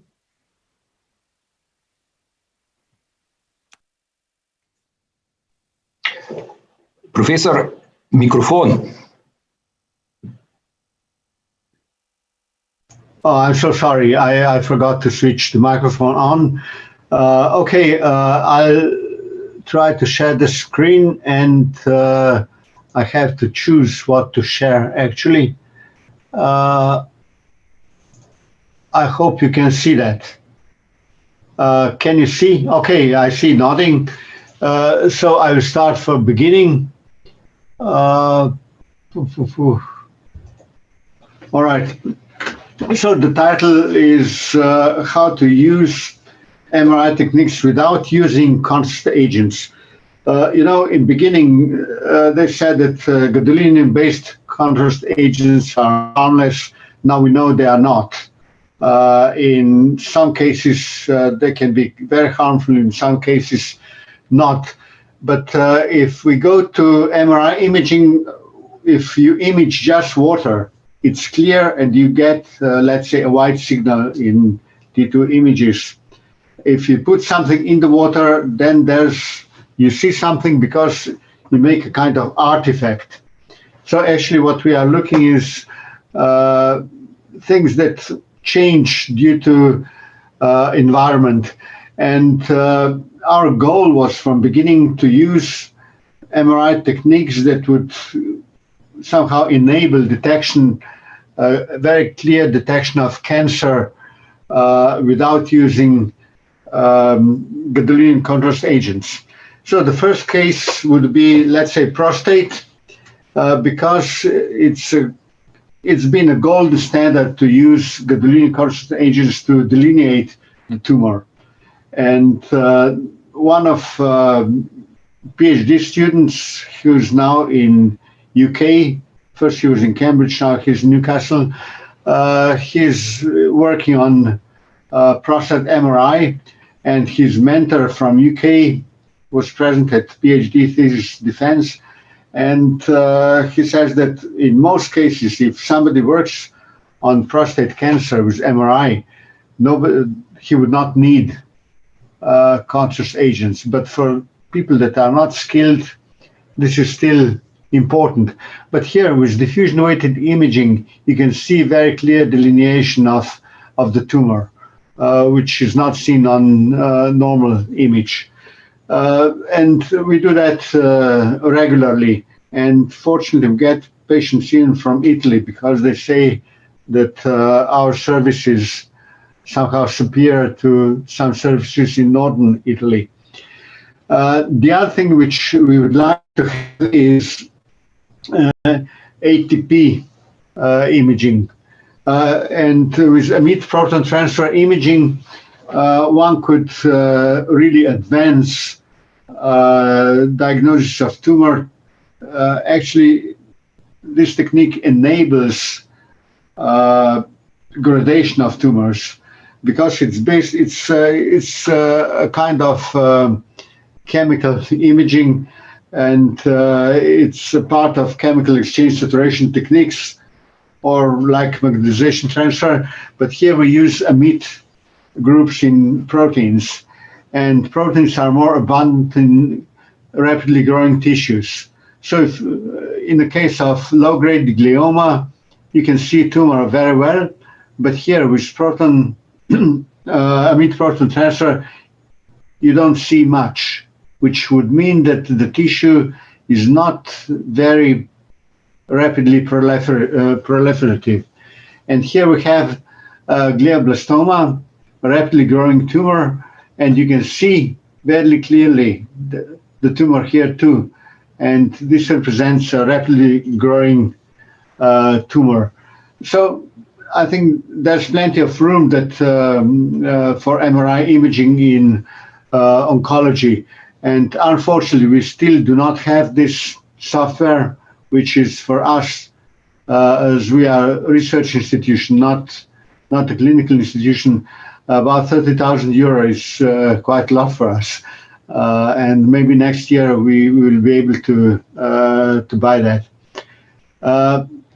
Then the other thing, which is somehow a reason why we came in contact with Professor Yarai and Krzan and Stroyan and many others, is also with Omladic from mathematics, how to make some algorithms to be able to treat with proton or hadron beam organs that move due to, let's say, heart action, or, well, on this slide, it's, I'll do it the same. Okay.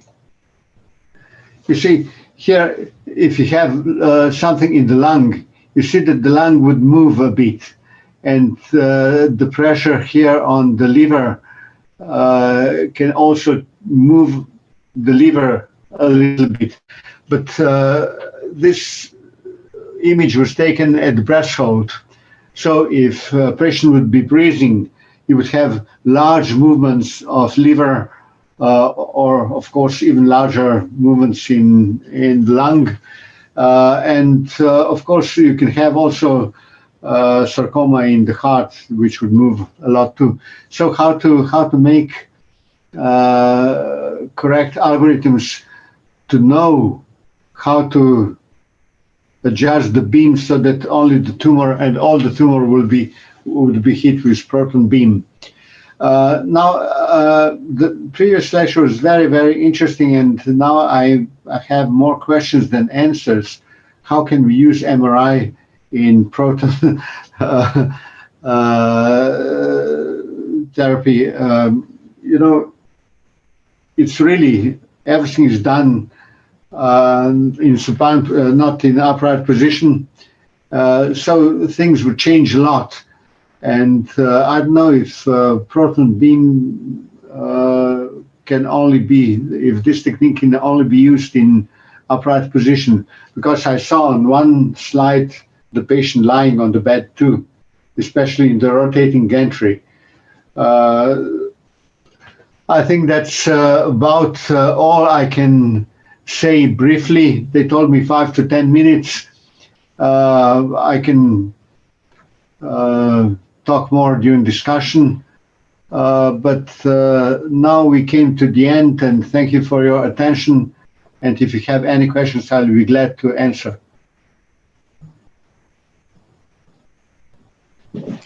Thank you, Professor Šuput. Obviously, our initiative should be very welcome for you. Yes. Thank you very much. So the next speaker is Assistant Professor Andrej Student from Faculty of Mathematics and Physics, Ljubljana, and he will talk about challenges in medical and physics research in the field of advanced diagnostics and treatment. Please, Andrej. Thank you, Professor Strojan. Let me share my screen. Also have a set of slides I would like to share. Okay, so here I go. So I'm a assistant professor at the Faculty of Mathematics and Physics. I also hold a position as a researcher at the Jožef Stefan Institute. My area of research are nuclear instrumentation and development of new image analysis method, and lately also some clinical research. Today, I would actually talk about medical physics research group, and you can find us at www.medphys.si. Here is a snapshot of our page, and here is already some therapy, so Slovenian Proton Center reports which are available there. So our group is actually composed, or is living on 4 different institutions. One is the University Medical Center. So there's the 2 leading medical institutions, the University Medical Center and the Oncology Institute. But there's also Jožef Stefan Institute and the University of Mathematics and Physics within the Faculty of Mathematics and Physics within the University of Ljubljana. And our goal is actually, we are focused on patient benefit. And to do that, we have our work can be divided into different categories. Here I selected some categories, but I'm sure there's more. So we do a lot of work on the instrumentation development, either through development of PET instrumentation of biomedical imaging, We develop new biomarkers. So some are pharmaceutical biomarkers, the other ones are imaging biomarkers. We're modeling diseases, we're modeling treatment, and we're also focusing lately on personalized medicine. So in continuation, I will show some different examples of this.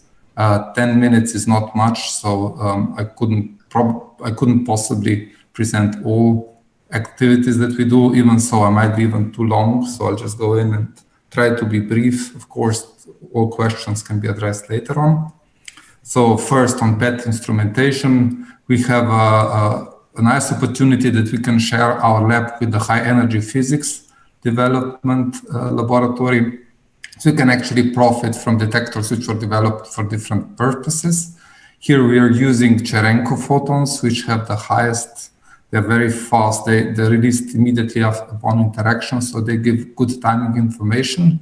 And in PET, timing information can be used in many different ways. Here we just show on the image on the bottom, you can actually see the timing resolution that we got, which was excellent. And that timing resolution can be used in different ways, as already said.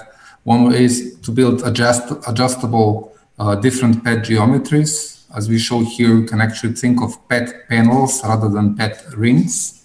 And PET panels with suitable timing resolution can actually avoid the artifacts, with the spreading artifacts, which you see on the image on the bottom left.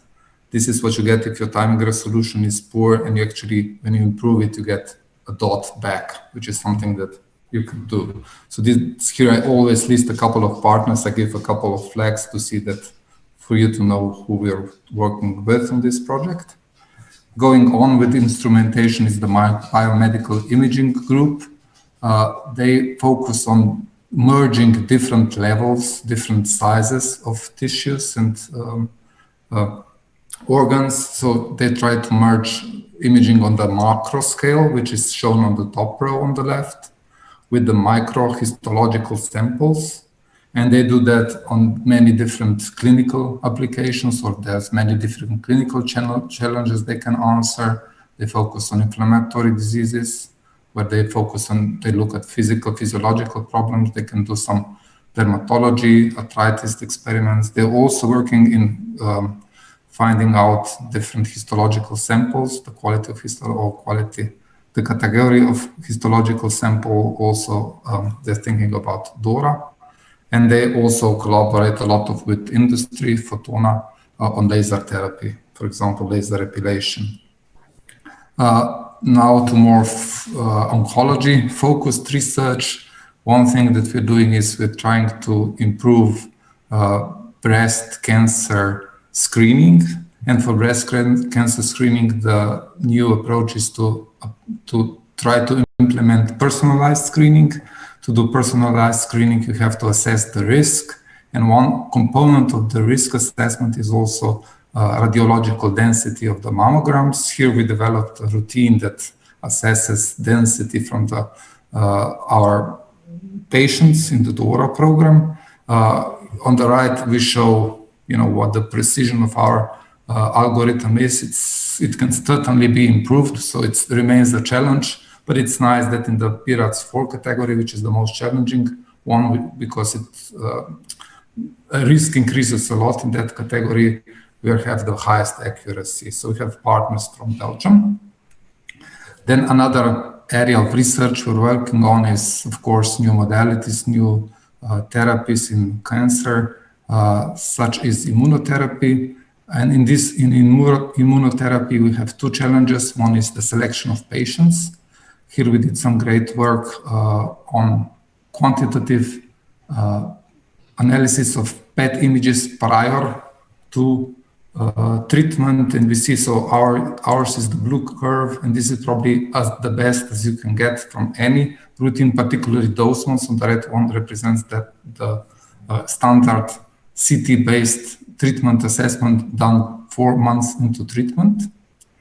And on the left, we show that, again, quantitative analysis of PET images can show us adverse effects that appear during immunotherapy treatment, and we can clearly separate patients which suffer from adverse effect in 3 different organs. going on. So can radiotherapy can be made personalized? We hear talks about MRT early on today. So one of the problems with IMRT is that the plans that you might deliver to the patient are not homogeneous. And of course, then the standard paradigm of validating therapy using therapeutic volumes is not great at assessing the quality of the delivered beam. So new infrastructure, new paradigm is needed. So ICRU formed a new report committee, and the leader of that report committee is the leader of our group, Professor Robert Jerai. Another aspect which we already talked about is the sensitivity of proton beams to involuntary patient movement. Here I just show a simple animation of what a proton delivery might look like if the patient anatomy changes during delivery. On the left side is the plan as it was designed. On the right hand side, the anatomy slightly changed because patient went in a different breathing phase, and clearly you see that the activity or the dose actually gets delivered also to the areas where we don't want to have activity. And that was, so to answer those needs, you need adaptive particle therapy, and this is done by, so Slovenian researchers were actually the initialization partners or the funding partners of the Raptor collaboration. And this year or the next year we'll get funding by the EC Marie Curie scheme in collaboration with partners from all the leading proton and particle therapy centers around the world. Before we end, so another important aspect in data science or medical physics or medical research is the collection of data. Here we are part of the Network of Imaging Alliance, Network of Imaging Excellence Alliance, and the paradigm behind behind NICS is to collect data both at the local hospitals and also at the global nodes. And there's a intricate way of how the data and analytics is shared between those institutions. Currently, the same infrastructure is used to collect COVID data. So you see a lot of different institutions on the bottom who are actually sending data from their local COVID patients to our node. And right now we are operating also a mixed node at both our clinical partners. So to conclude, Medical Physics Research Group is building a puzzle of different techniques that would benefit patients. And of course, new facilities such as RC Advance are extremely important to complete that puzzle, to bring new pieces in. Thank you. Thank you, Professor Student. Very nicely presented activities of your group. And through all those activities, also the diversity of problems in oncology. Thank you very much. The next lecturer is Professor Tomasz Wartowicz from Faculty of Electrical Engineering from Ljubljana, and he will talk about automated delineation of organs in risk in head and neck region, advances of deep learning. Please.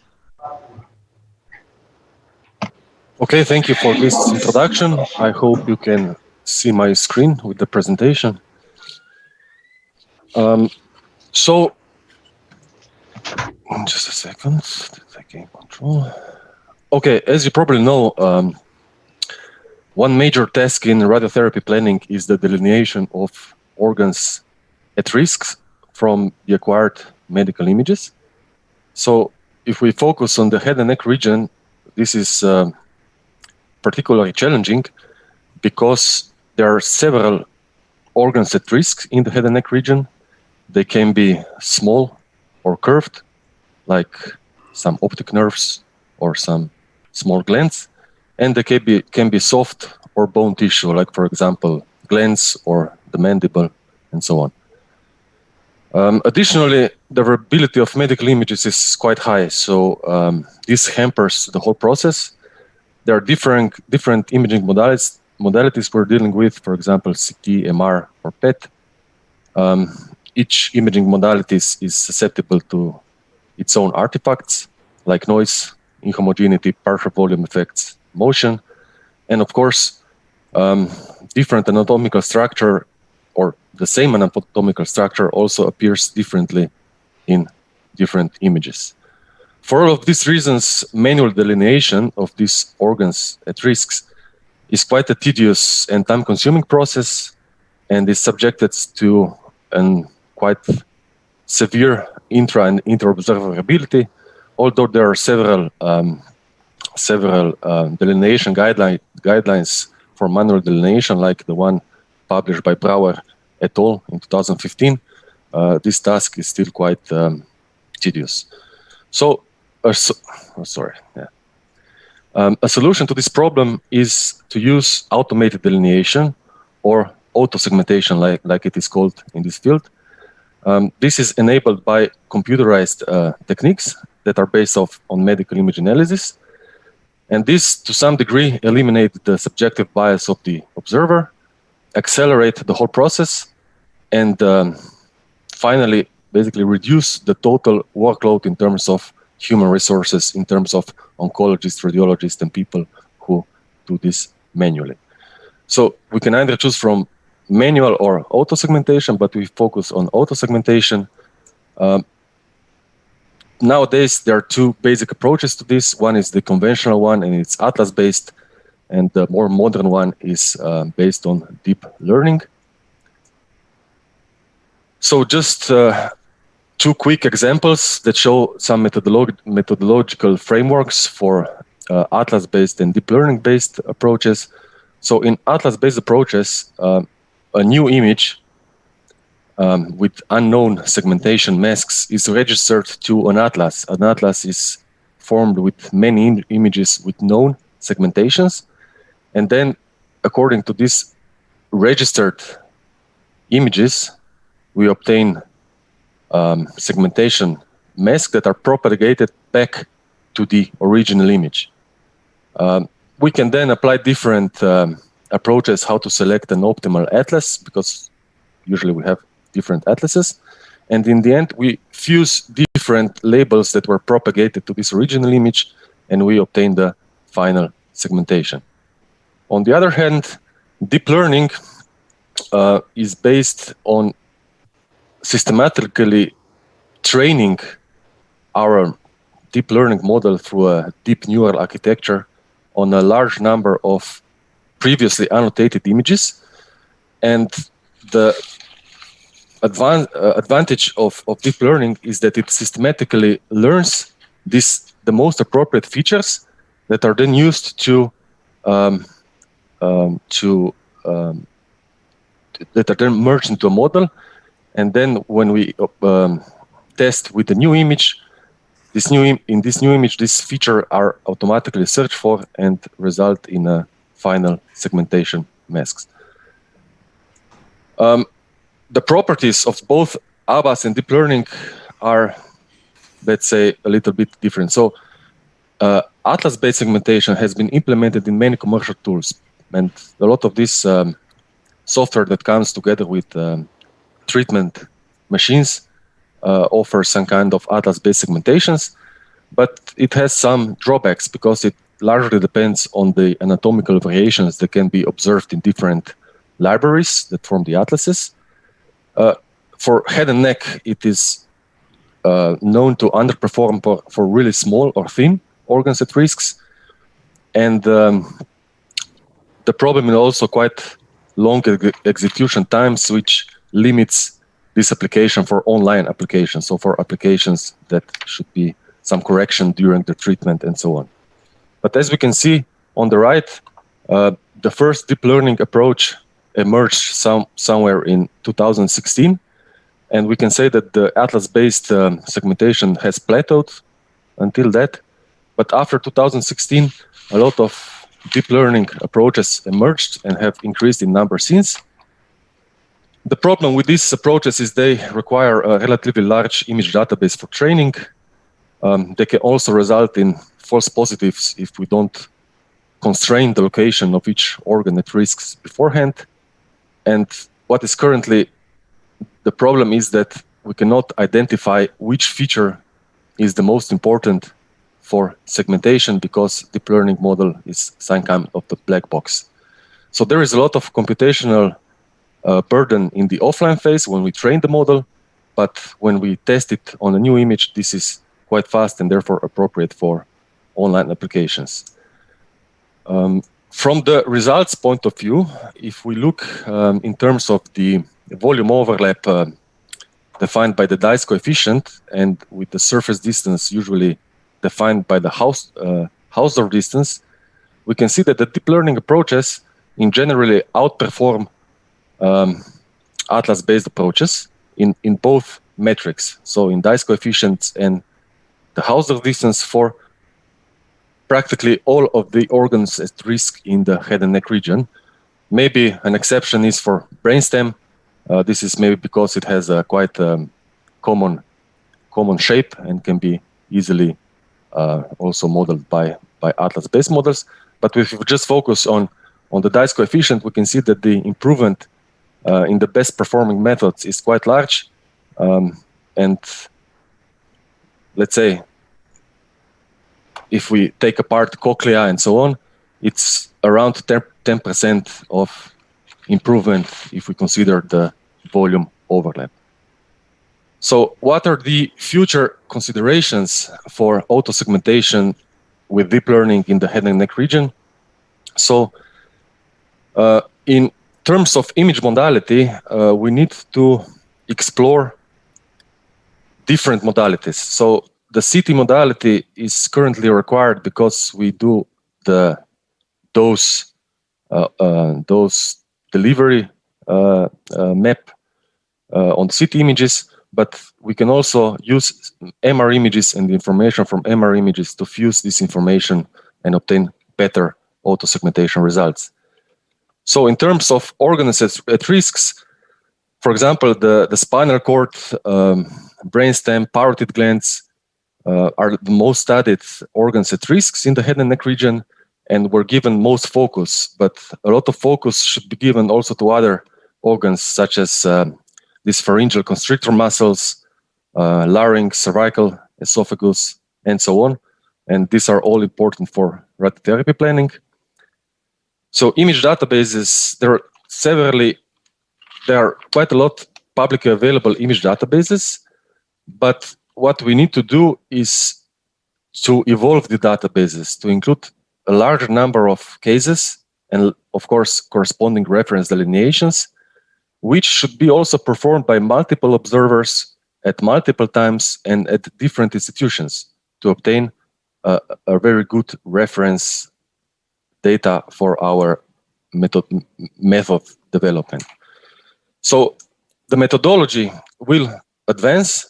So despite the deep learning is already been used in this, let's say, scientific studies and reports, it is expected that different advances in AI, such as adversarial learning and so on, will be included into the methodology, which will make these methods even more powerful.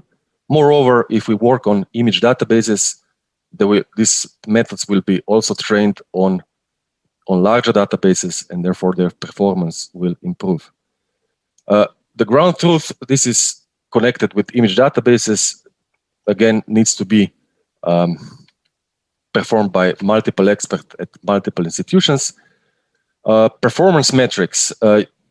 So far, we use overlap metrics in terms of volume overlap and distance metrics in terms of the distance between our the surface of the obtained segmentation and the surface of the reference segmentation. But here, some studies already indicated that the best thing would be to combine these geometrical metrics with some clinical scores of clinical acceptability and risk assessment. And finally, in terms of segmentation performance, it is not only important how good the segmentation is against our reference segmentation, but what is the dosimetric impact of this auto-segmentation. So is there a clinically relevant endpoint if we improve the segmentation, for example, for a couple of percents or not? So we need to also to include the dosimetric data into our segmentation results. So for any additional information, you can check the recently published review papers that we published together with Professor Stoyan in medical physics. It's exactly on this topic. And here I would acknowledge our research agency that is funding a project for this head and neck radiotherapy planning. So this is all from my side. Thank you for your attention. And I give back the word to you. Sorry. Thank you, Professor Vrtovec. Positive results of your research will certainly spare us from very laborious work. Just one question that came from Professor Mackey. He's asking how should we organize multiple experts to provide the ground truth training data? Can you answer to this question? How can we organize multiple experts to provide the ground truth training data? Yes, so ideally this would be that we collect a database of images and we share them with different experts at different institutions, because different institutions use different protocols, and the result may be in a hub or in an environment, they may provide a different ground truth results than in another environment. So many different environments. Of course, this data would need to be shared securely and anonymized and so on. But in this era of communications and web-based workshops, I don't think this is a problem. So we would need to share data, find experts at different institutions, and make them to delineate the same data. Of course, this is tedious, but it would be a good advantage. I think, thank you very much. I think we should move further. But before I will introduce next speaker, just let you know that at the moment, there are 350 people who are listening us from all over the globe. So this is certainly something. Marko Globočnik is next speaker. He's coming from the Institute of Josef Stefan Institute, and the title of his talk is Digital Twins for Mastering Complex Dynamics. Please, Dr. Grobelnik. Hello, Marko Grobelnik, right? So my name is Marko Grobelnik from Artificial Intelligence Lab from Josef Stefan Institute. Let me just start the presentation. So my talk will be less medical and a little bit more technological, since I'm coming from AI field. And my point is mainly to introduce the concept of digital twins, which might not be well known in the medicine, but it's kind of a type of technology which I guess should be exploited, and I'll show a couple of examples. So basically, it's always the same dilemma, right? So we have simple answers, but often wrong, right? But a little bit more complex, but right. So now how to, in these complex situations or complex systems, how to go to the more complex but right answer. So this is really this technology about. The underlying concept which we talk here is the situational awareness, especially when we talk about dynamic systems, right? So this is one diagram which is, I guess, well known in a little bit more in social sciences, I guess, about situational awareness, which basically tries to deal with how to understand a complex situation, how to comprehend it, and how to project this towards decision and to do the right decision and consequently an action which further exploits the understanding in the loop, in the feedback loop, right? Mostly perception is automated, so these days, right? But the problem appears with comprehension and projection stages. And now this is something which we would like to automate as well with today's AI technology. So digital twin is kind of type of technology which is a good response to this. So like just one more like introductory slide. So in the past, complex dynamic systems were typically modeled by differential equations or by more like traditional, sometimes even ad hoc techniques, and mostly on structured data, right? But today, there are plenty of new challenges, right? So data is not anymore structured. We have plenty of unstructured data, text, images, movies, networks, right? Not just social, but any kind of networks. And all this data is coming in at some speed on a huge scale usually, and as said, so in different modalities. And typically we would want to have real-time response.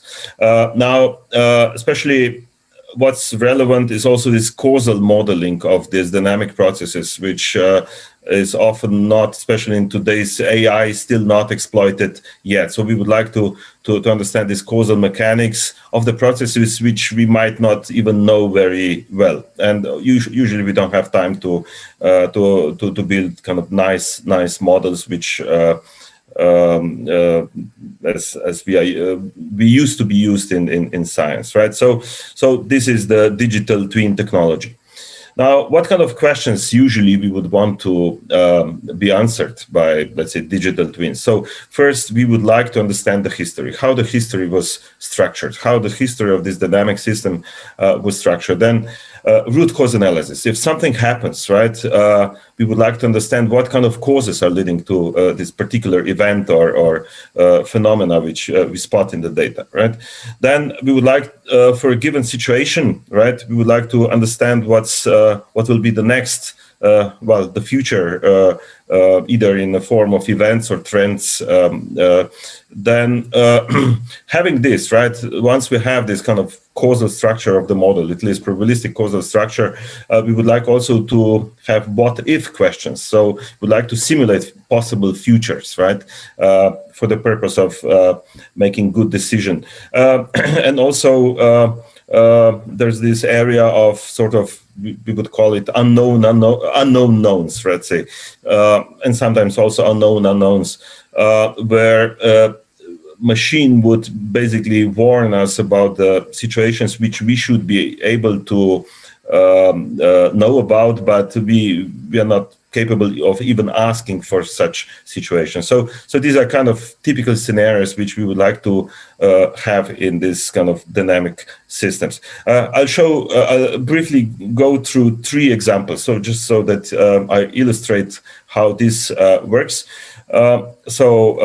First, industrial digital twins. So this is something, an area where digital twins are used. Then science digital twins. So this is something which is a little bit more innovative and which is already a little bit more complex process. And as a last example, I'll provide this forthcoming country digital twin, right? So let me first show small example. This was a project which we built for Bloomberg. So Bloomberg, it's a huge company, and one of the critical systems they have, right, it's handled by, I think, 150 people, and there's no single person who would really understand what's happening there, right? So, it should be fail-safe. As in often like in medicine and some other systems. So the point was, can we develop a system which would detect smoke before any kind of fire would actually appear? Fire is already too late, right? Smoke is still okay, can be managed.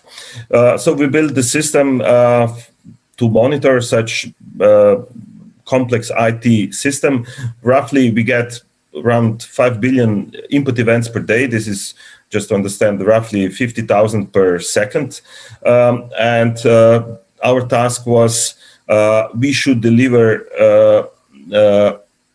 up to five alarms per day, not 6, not 7, not 10, up to 5, because if it's more, then the operators cannot handle anymore usually, right? But these 5, better to be good, right? So here I'll show you one simple animation. I think it's somewhere here from this system. And this will be a quick simulation of how these 5 billion events are actually happening, how the system is building this causal structure on the fly. And here you will see one anomaly being spotted. An anomaly is being spotted somewhere here, right?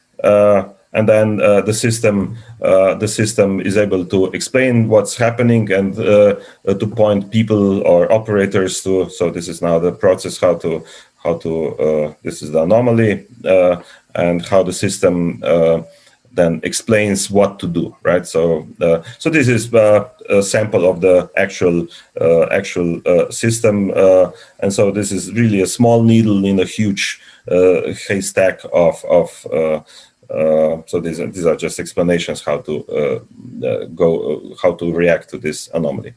Okay, let's go to the next example. So this is something which we call science digital twin, or a journey of an innovation, or a journey of an idea. So this would relate to any kind of science in principle.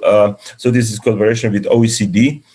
Specifically for the area of artificial intelligence, but it's made as a generic tool. So the task is really to track an innovation from its very inception typically in academic space and possible realizations in later on in business world.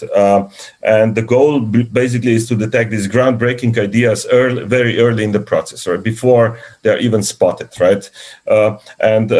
The basic hypothesis is that everything what will be considered as an innovation in 5 years, basically it's already written somewhere in at least some kind of maybe obscure academic papers, right?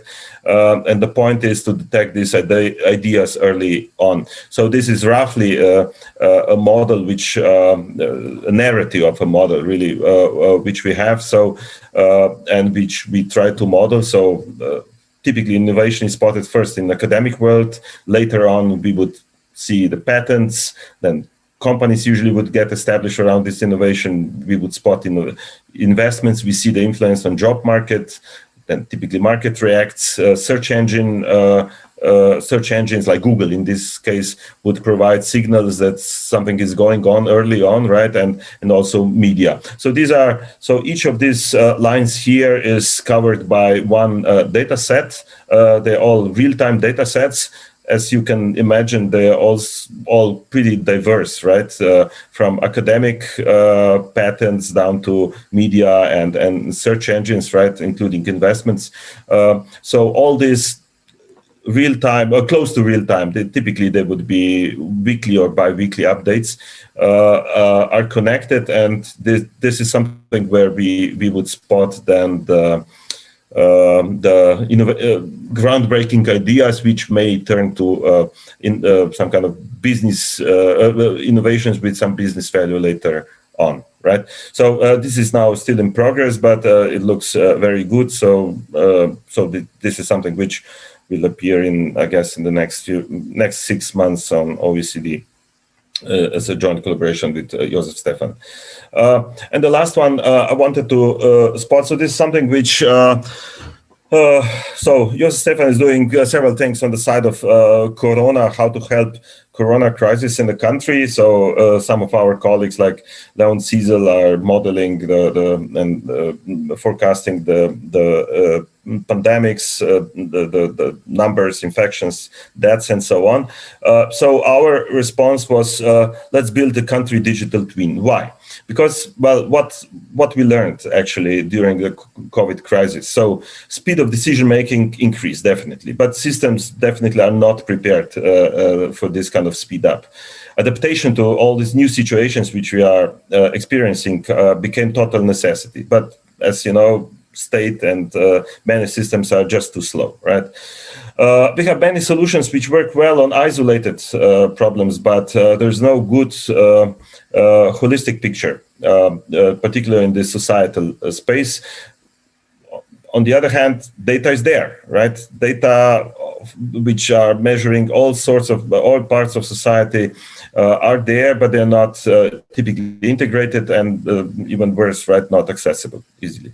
And lastly, technology is available, right? Technology is not a problem, but certainly it's not used on the critical spot. So this is like was a starting point to build this Slovenian digital twin, where basically we would like to answer these kind of questions like what, when, where, who, whose. So this would be origin of the data, provenance, why, so that we have this causal model, why things happen, and what if, so that we can also simulate possible futures.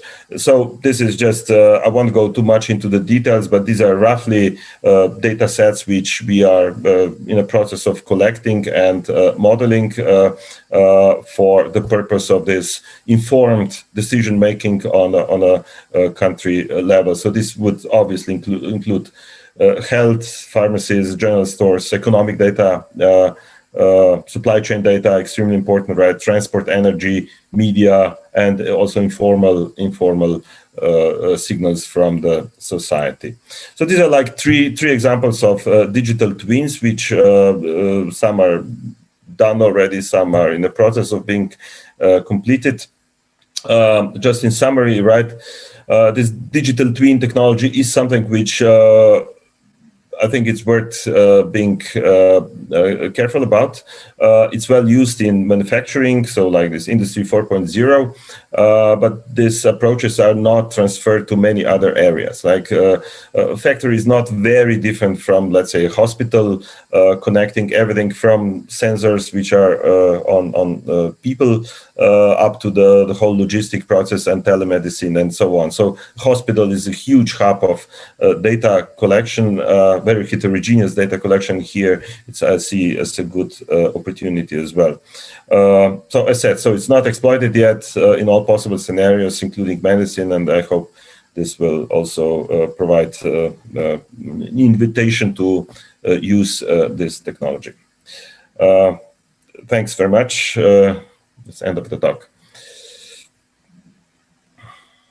Thank you very much, Dr. Grobelnik. Very interesting topic and very interesting talk. But we are behind our schedule, so I will immediately introduce the next speaker, and this is Professor Maja Čemažar. She's research director at the Institute of Oncology, Ljubljana, and she will talk about research activities at the Institute of Oncology. Please, Maja. Thank you very much, Primož, for the introduction. As Primož said, actually my presentation will be a bit different than the other presentation in this second part of the workshop, because my task today is to present an overview what is going on the Institute. So first, if I want to introduce the Institute, I must say that we are a public health institution. We are the hospital, and our main goal is to treat cancer patients in Slovenia. However, beside this, we also need to perform the education, the research, and also we have to foster and perform and develop the most sophisticated treatments in the country. That's why we actually apply every 5 years for the title Clinical Institute, which is granted by the Ministry of Health. And this is also prerequisite that we can teach all the Slovenian students in medical, biomedical, nurses, radiological, medical physicists study program, that they can have a practical work at our hospital. So besides these professional and teaching activities that we have, we are also registered at Slovenian Research Agency. And all the researchers at our institute are actually included in one research group. And currently in our research group is 210 researchers with 21 technical associates. So it means that around 20% of people employed at the institute, because 1,200 people are employed at the institute at the moment, are actually involved in the research. We have several research programs founded by the Slovenian Research Agency. These are the foundation for the research, because this is a long-term financing. And as you can see from these titles, we're actually covering all from the prevention, the translational oncology, diagnosis, some predictive factors, and also the heredity cancers, and also the treatment. So we are actually covering with these research programs all the fields that are in oncology with a very multidisciplinary discipline.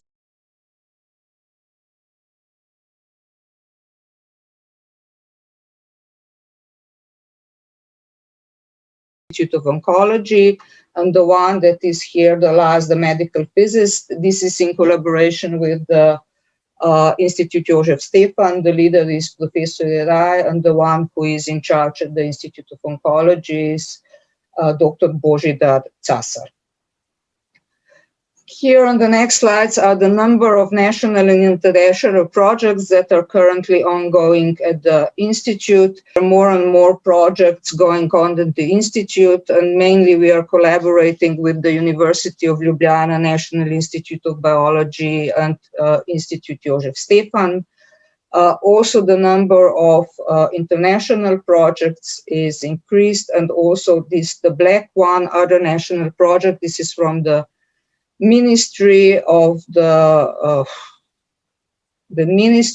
don't forget which one, but this is the one, because we were talking about the gene therapy at the beginning. This is the project that is based for the first clinical trial of gene therapy in cancer patients. So it's a project of almost 3 million euros for this project on gene therapy. With the international projects, this is the main networks and projects that we are currently involved.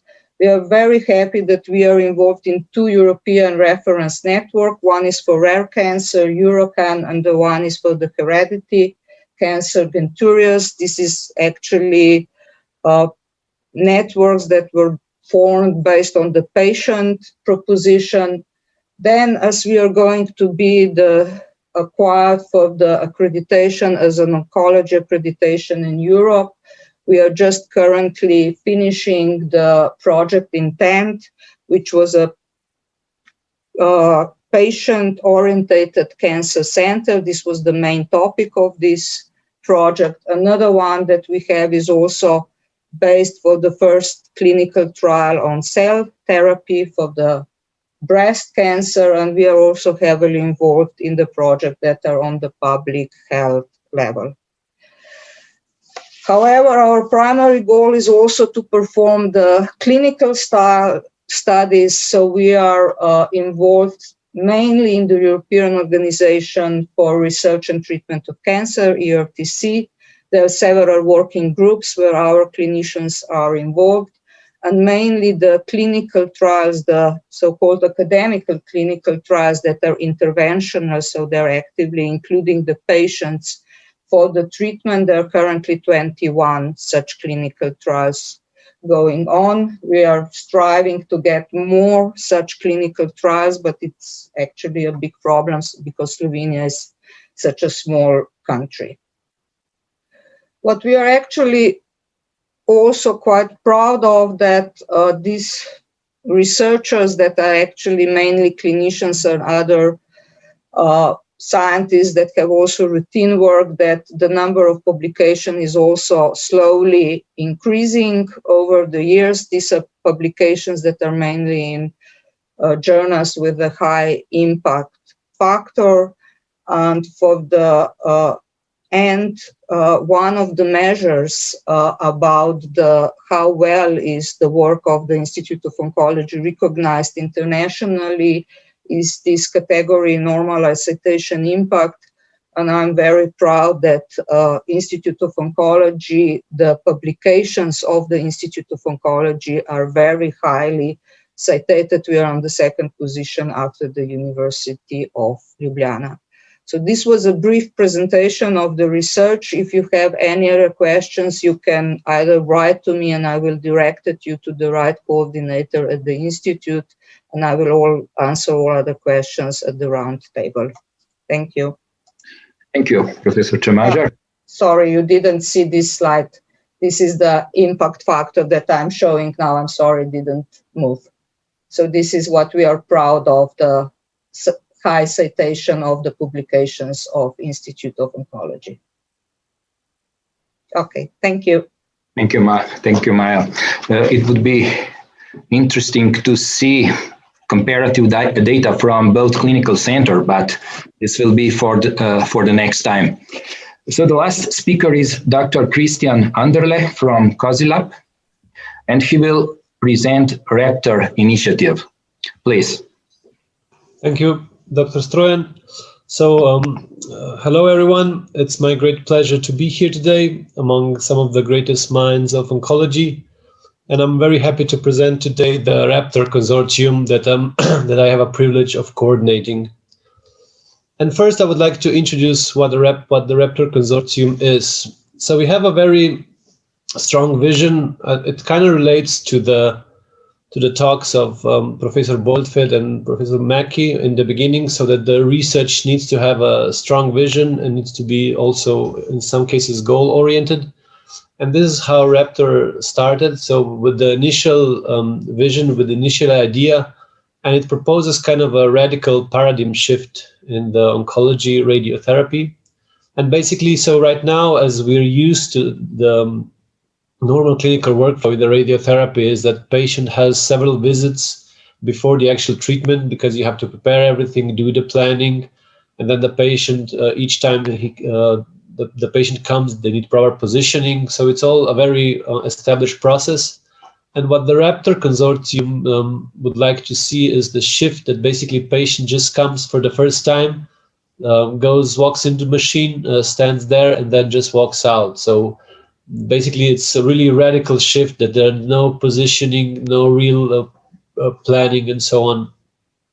And we realize that this is a very, let's say, almost science fiction vision, but we think it is achievable. And with that in mind, we formed a consortium, a group of institutes and industry in particle therapy world to form around this vision, and to see how we can make this science fiction vision become a reality. So that, and even if it takes years or even decades.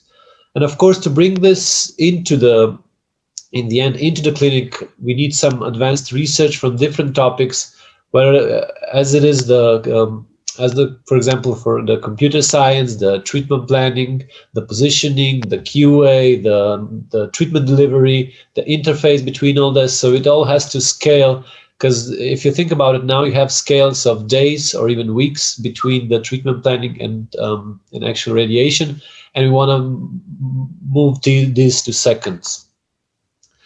And so the original idea is, the idea originated from the Boldfeld, Jerai, and Pleško. So they came up with this vision, and they also formed the steering committee of Raptor Consortium. And we initially invited all the candidates or members to the meeting here in Ljubljana. This was 2 years ago, and you can see below the picture of all the participants. You'll also see that there are several familiar faces that you can also see today, because I think people could see themselves in this vision and want to contribute. The list of participants we're very proud of. So it's a worldwide consortium with one of the, or almost all of the leading centers or institutes in the particle therapy world, that are now bringing together to bring this vision into reality. But of course, we realize, so this is a task that will be done in several steps, and that we have to kind of make this stepwise approach to come at the end to this solution. And the first step we decided is, okay, we cannot do the the planning or irradiation in real time right now, but what we probably can do in the relatively short term is create a treatment plan daily for each patient. And we formed around this idea, so this will be the first project that we'll do. So we want to create a framework so that basically each patient can have a treatment plan based on their daily anatomy. And you have to solve several challenges in order to do that. Below you can see a diagram, what we see, what you all have to take into account. So we have to solve, for example, the QA problem in particle therapy. You want to be able to do the delivery, the treatment delivery fast enough. You also want to see the treatment planning to take into account, on one hand, all of the irradiation was already done, and on the other, the prescription that the doctors gave into beginning, and also do this without severely adding to the clinical workflow.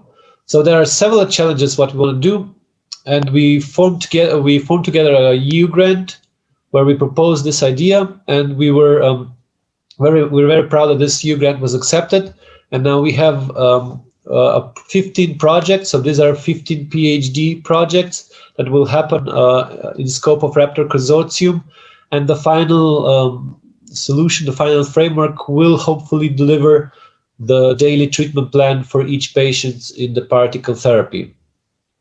So this was a very brief overview of where the Raptor is right now, where we are going, and I'll be happy to answer any additional questions or comments that you might have. So thank you for your attention. Thank you very much, Dr. Anderle.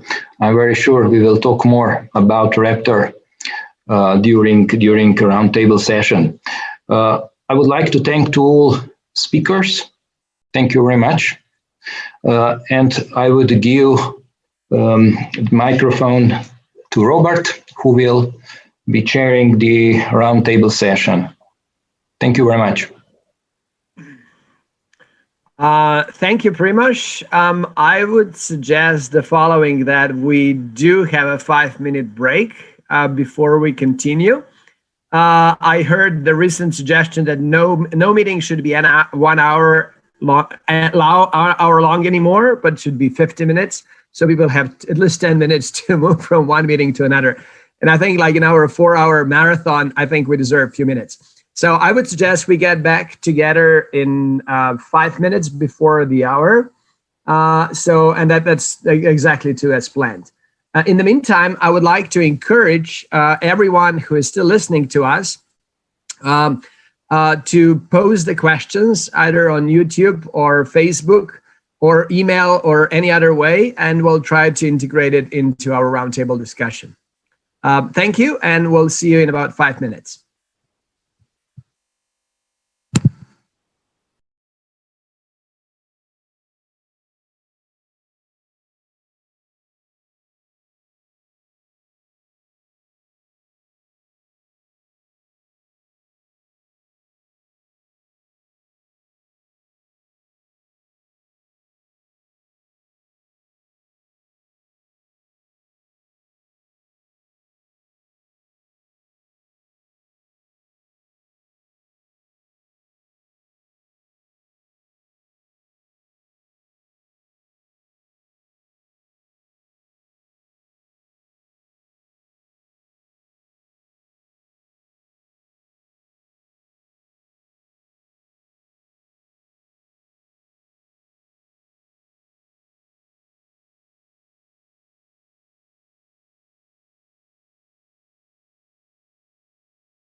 Okay, I think we are back on the air.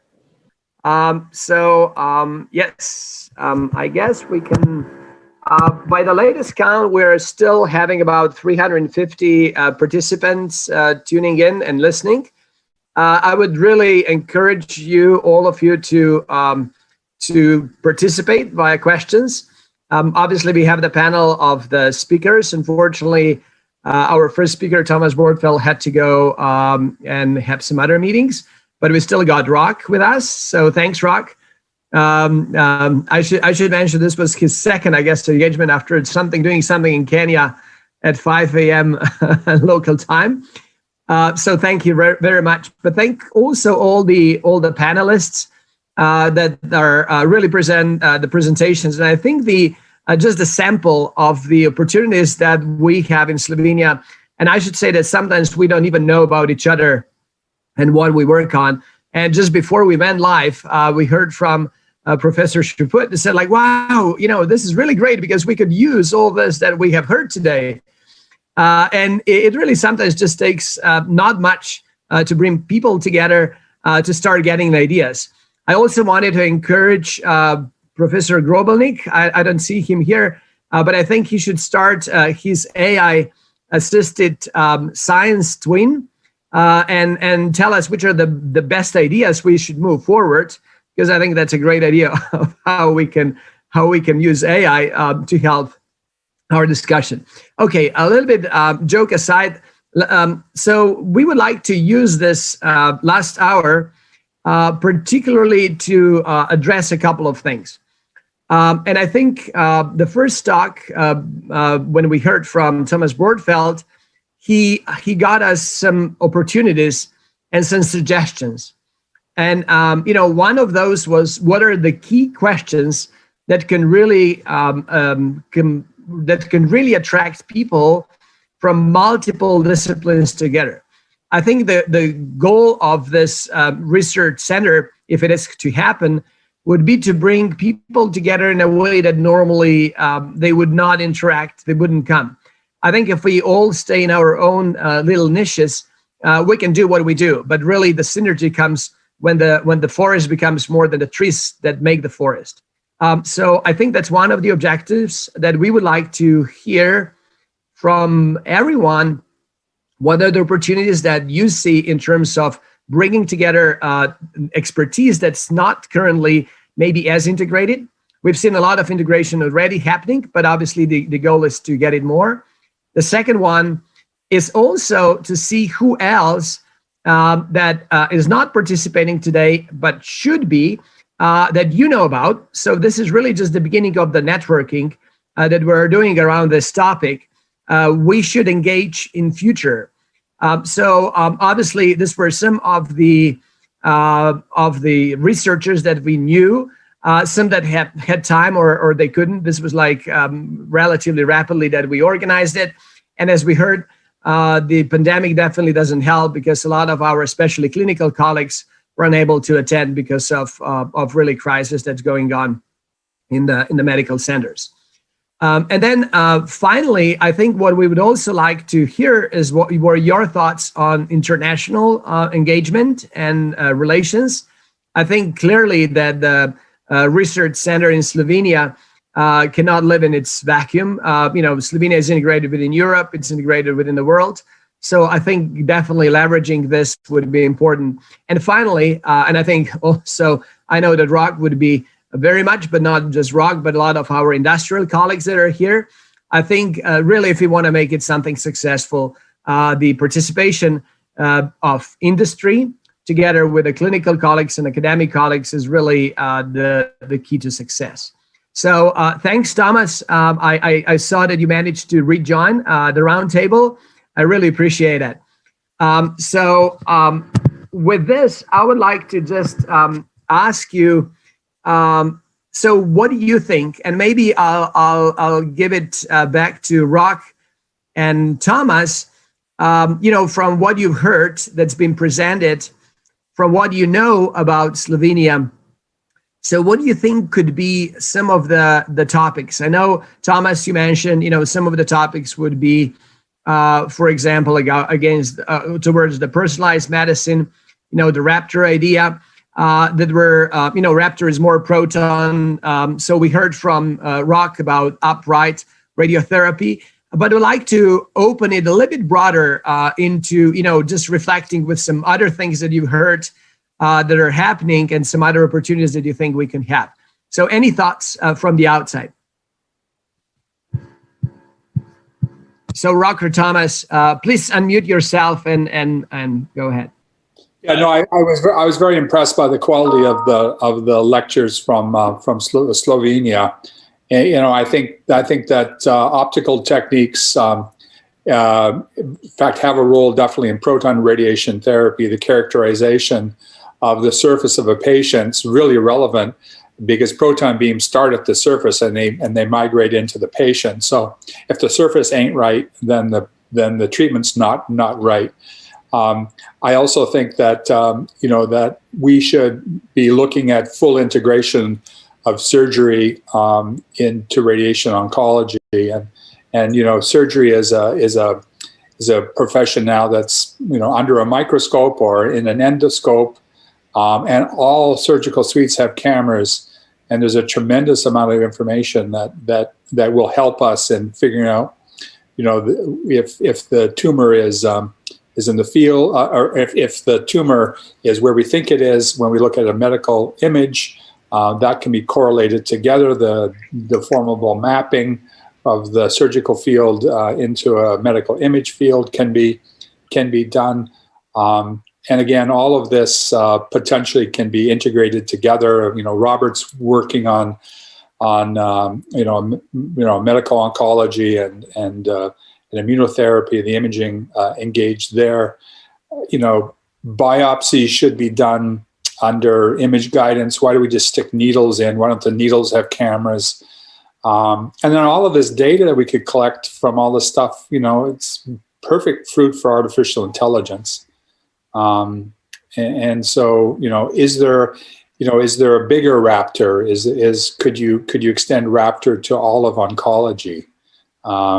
Basically, patient walks in diagnosed and treated, or diagnosed then gets surgery, then gets treated, maybe even in the same day. Be very efficient. Yeah, I unfortunately I missed the lectures, most of them, but just going through the list of titles here. So, I mean, Andrej Stuhn mentioned the personalized medicine, which I also mentioned. I think that would be a great topic for, as a sort of seed to develop a research program around that. Then one thing that I haven't mentioned in my talk, but that was the topic in the talk by Thomas Frottovec, sorry if I don't pronounce that correctly, but about the automated delineation of organs at risk, and we are mostly thinking about target volume delineation. That is a very big problem in our field, and it calls for a solution by artificial intelligence, and it's an even bigger problem to define the tumor targets than to define the organs at risk. So I'd say that all of those are ideal topics for making a contribution to or shaping this research center. The one thing that I also mentioned in my talk is it would be great though if you could identify just one big theme where all the projects are contributing elements, but they will come together to make this bigger picture. Because that is, I think is the most promising road forwards to really make a change in the world of clinical medicine. Thank you, Thomas, for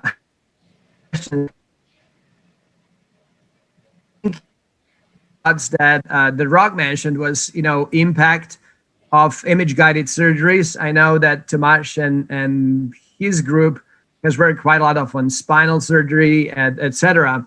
So I think that's potentially, again, and that can link to the biopsy, where we go, with the more informed information. So I was wondering, like, Tomasz, maybe your thoughts on, and obviously, it's just like the work how you're doing in the, not atlas-based, but basically AI-defined organ segmentation. We're doing the same thing for purpose of immunotherapy. So clearly, a slightly different objective, either for radiotherapy planning, where you have very detailed description of all the critical organs, or something they look at a level of adverse events that are happening in immunotherapies, but clearly synergies. So where else do you see, kind of like an opportunity in a center like this, that, some of the work that, or some of the limitations that you had so far, which I know, we used to talk about access to the data, like access to the clinical side. So do you see that like such center could help,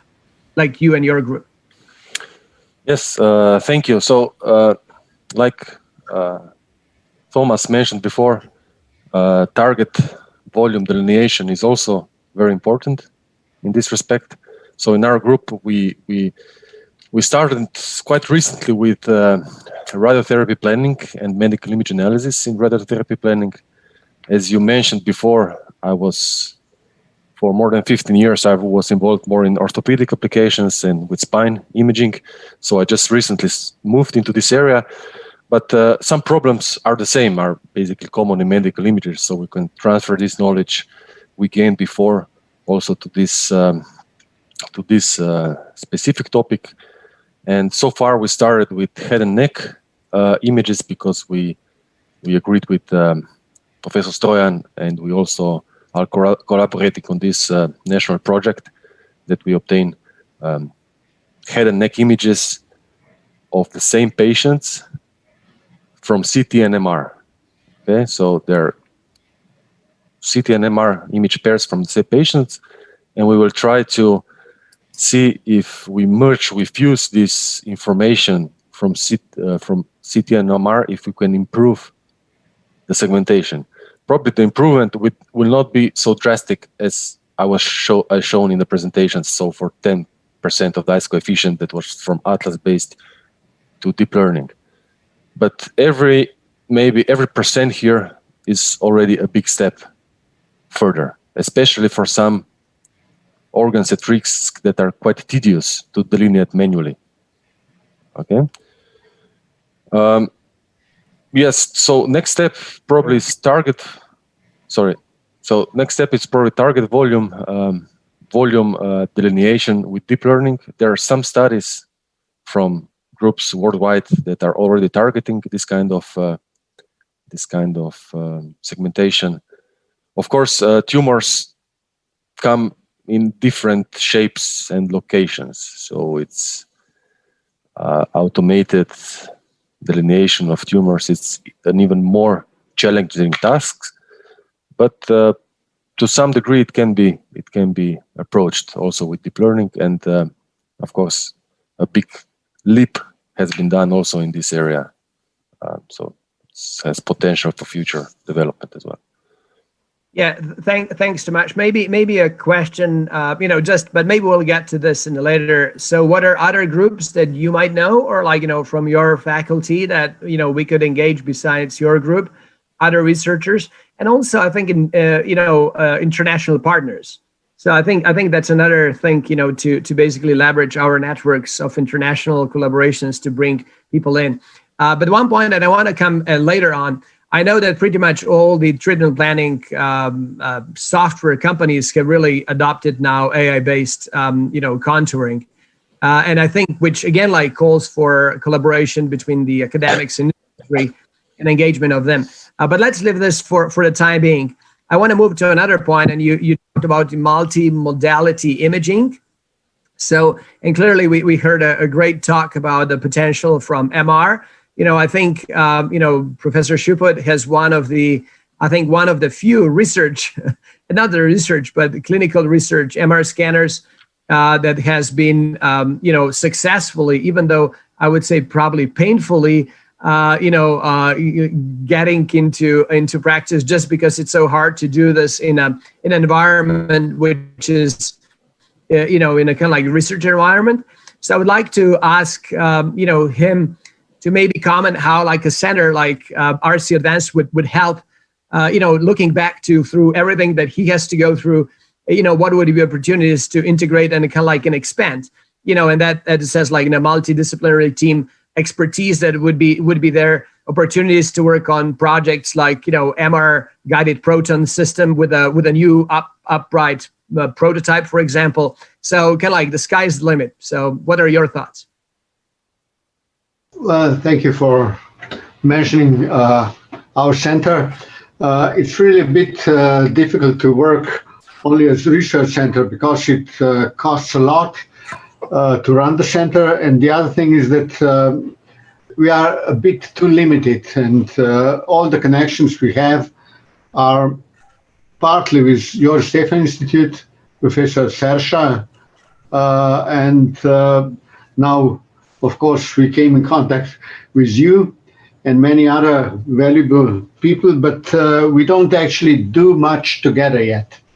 I hope we can in the near future. Right now, we have collaboration with KU Leuven, then with Graz University. They have very good group of medical physicists working mostly on quantum susceptibility imaging. Well, myself, I'm mostly involved in neuroimaging and only partly in oncology. But I'd like to mention Andrei Vok. He's electronic engineer, and he spent as postdoc some time at NIH with Bob Cox and Ziad Saad. And they developed quite a nice way to segment images from brain without any priors. It's very time consuming because the idea actually came out during lunch when we were talking about people and how do you, let's say, judge and know about people. And we say in Slovenia that if you know who you are hanging around with, then you know what are your interests, or so you know the other person better. And so it's the same with voxels in the image. So we came from neighborhoods, and from these neighborhoods you could calculate where is one part of the brain or the other. And the interesting thing is that we applied that to brain with tumor, and most other segmentation techniques would fail because there's nothing in priors. But this method worked smoothly and really beautifully. But I must say that it takes 2 days to analyze. It's huge computational burden, and it's not useful yet, but maybe in the future it will be. And maybe with the help of deep learning, or if you come together with Andrei, we could find some solution that would run faster, because I could say that the solution we have is good, but it's not useful because you cannot apply for each person today analysis to find the solution. So I think it's really, this initiative is wonderful for Slovenia. I think we have many groups which are quite good in isolation, but could be even much better if we work together. Thank you. And for those who might not know, that Professor Shubod used to also be the Dean of Medical School. I think, and that's maybe the question. And then also I'd like to go to Maya. What are the groups from the School of Medicine and then also from Institute of Oncology? Because obviously, we talked about imaging, radiotherapy today, but there is life beyond that. There are a lot of biomarkers that are integral part in clinical decision making. If I just remember, Marco was talking about, input. There is much more sparse data that we have in medicine, but still, that's a good challenge to probably bring in. So before I forget, I think everyone here on the panel and everyone listening has a homework that should suggest at least one new person to invite into this group. So I think we'll very quickly get to all the, I guess as we know in Slovenia, to all the relatives and everybody that we know each other. But anyway, let's go into maybe Maya. What do you think from perspective of groups at Institute of Oncology? Did you think that would be interested, and then we should integrate, or we should ask that they think they have interest in a center like this? Yes, thank you for this question. As you probably saw from my presentation, the number of the projects at the Institute of Oncology is actually steadily growing up, which means that our researchers and our clinicians are more and more involved in the research. I think that this was done based on the decision that we will actually support the researcher with a lot of administrative help, because this is one of the main problems with the clinician scientists, that they don't have time to prepare all the administrative work, all the paperwork. So this support, I think it's very important. And another thing that I think that because Institute of Oncology is a comprehensive cancer center from its very beginning, which is now more than 80 years. We just celebrate the 70 years of cancer registry. So our institute has a very valuable data. We have also, as you probably know, we have the screening for the memory cancer for 10 years now. So we have a lot of very good data. And we are now more and more open, and our clinicians, researchers are actually open for the suggestions, for the proposals. We are collaborating also with the medical center here in Ljubljana and in Maribor. We have this, they are involved in our program grants. We collaborate also a lot with these pathology departments for the biobanks, because especially with the liquid biopsies, we want to actually correlate all this data together, because one is medical imaging and the other thing is also the genetic data of the patients and the tumor. And if we will be able to correlate all this data, then this with the clinical data of the treatment and outcome of disease, I think that this is a very good way for the personalized medicine, that we combine all this. And we have actually everything. We have a department, we have a strong department for the epidemiology, we have a strong department for pathology, molecular diagnostic, and all our treatment sections are also very much involved in the European projects now. And I think that there is a big potential for the groups in the institute. Because as it's told you, there are 21 clinical trials going on, interventional, but overall we have more than 100 small research projects, also with a lot of colleagues from the universities that are going on. And a lot on medical imaging, but I think that Primož will be probably more competent to comment on how many studies are going at the radiotherapy and medical imaging.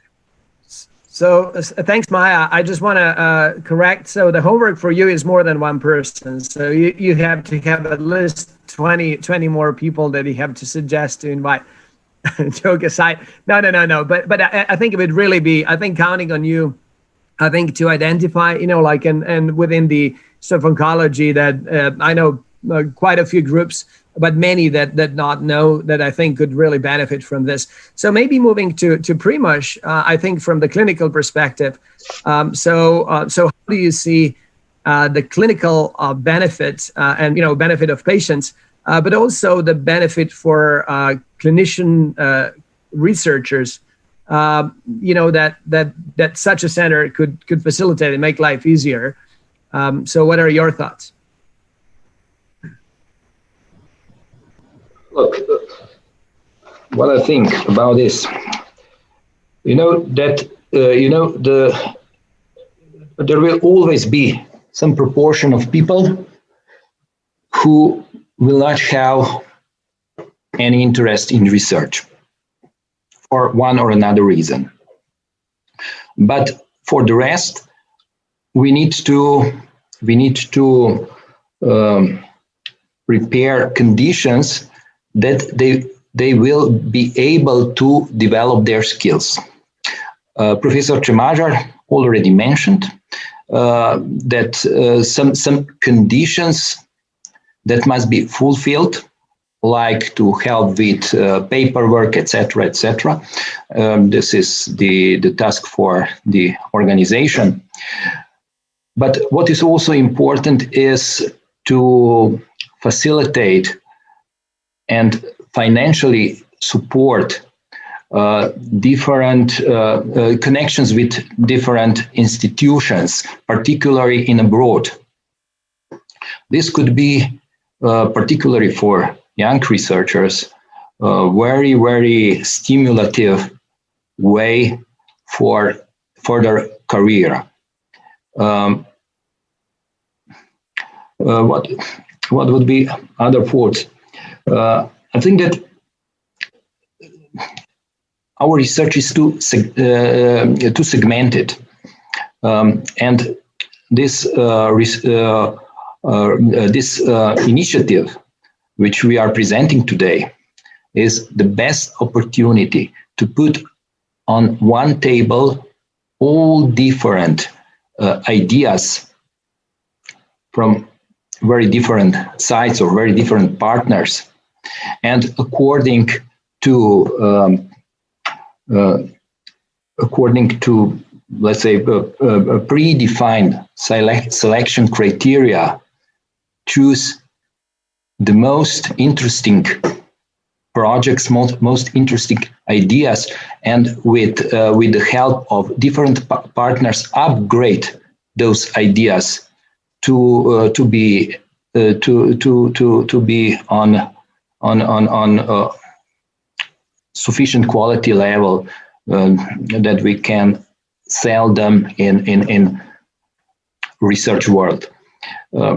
This is what I think is very important for clinical researchers, because you must be aware that still major part of clinicians' time in the hospital will be spent for the patients, not for very high level research, but for routine clinical work. Yes, it is the basis for any research, clinical knowledge, clinical work, but still, on the other hand, clinical research can be can negatively impact their research ambitions. So, in this Slovenian health system, we must find some kind of equilibrium between laborious research work and, on the other hand, time for laborious routine clinical work, and on the other hand, for research activities. And this equilibrium is usually not very beneficial for research activities. This is quite a big problem here in Slovenia, I believe. Yep. Thanks, Primož, for highlighting not just all the potential, but also some potential barriers. And I think, but at the same time, opportunities. I really like, Rock's attitude to every problem is actually an opportunity. And I think that's exactly how we should see this. And but I would like to maybe ask Andrei, because Andrei's been very instrumental, I think, in moving a number of projects, just maybe reducing some of the barriers. For example, with DORA, a screening program that Maya mentioned, like the breast screening program with a number of clinical trials, setting up some of the infrastructure for data collection, etc. So, Andrei, how do you see, or from your experience, and spending quite a bit of time between the university and the Institute of Oncology, talking to a number of people and trying to set certain infrastructure in place to make things easier for clinicians. So how do you see? the barriers, but also opportunities. Thank you, Robert. First of all, I was impressed with Thomas Bortfeld's talk, particularly with the initial setting where he was describing Heidelberg and its similarity to Ljubljana. And I think a lot of things that Thomas was mentioning, they're already here in Slovenia. So we have all the interesting partners are already in a very narrow basin around Ljubljana. So we have great industry here in form of COSI-Lab. We have great universities here. And we also have great clinics here, which is, of course, very important. And I think that since we have the medical research group, we really started to combine all this infrastructure or resources into a meaningful assembly. Going back to your particular question, I do spend quite some time with clinicians, and a lot of effort was done for them to securely and systematically collect data. And I think that's a very challenging issue, since data collection, of course, medical data being rightfully protected by laws and ethics, is a very challenging thing to collect, particularly if you want to have deep data, which means that you want to collect not only isolated variables, but you really want to integrate the whole patient or the whole, as much as you can, of the patient history. In that aspect, it helped us a lot that we could somehow integrate same software running at the clinic and the same software running outside of the clinic, which makes the access to the data and trying out different analysis routines quite simple. And we were lucky with DORA. We were really, how do you call that? We were greeted with open hands, and we really got a great exception. So we were also talking to the information department, which is sometimes very difficult in a hospital. And they provided us with great infrastructure to really start collecting data at the site. So this data is collected within the hospital firewall, which means that all data still remains private. It's still in the hospital. There's no data leakage outside. The only thing that gets leaked outside is maybe small samples of anonymous data, which we are using to develop our reconstruction or reconstruction analysis routines. Then we transform that same routines back to DORA and do the real analysis of these huge samples of data. And that was a great experience. And a lot of clinicians that we worked with were really impressed of, where the data is and how the data is collected and where you can, just use the data as it is over there. And I think we helped them a lot, particularly in that administrative sense, which Maya mentioned before. And we started, so we're now working on the third or fourth project already with them. So one is the immunotherapy, and we started first with the immunotherapy of non-small cell lung cancer. Now we're moving to immunotherapy in melanoma, metastatic melanoma patients. We're looking at adverse effects. And it's been a great experience for us to be able to do that. Maybe that's it for now. Sorry. Yeah, no, but I think you're nicely highlighting, some of the challenges with data, but also opportunities and like open hands and, very much willingness to partner and collaborate. And I know that's been a challenge all across, not mentioning international collaborations.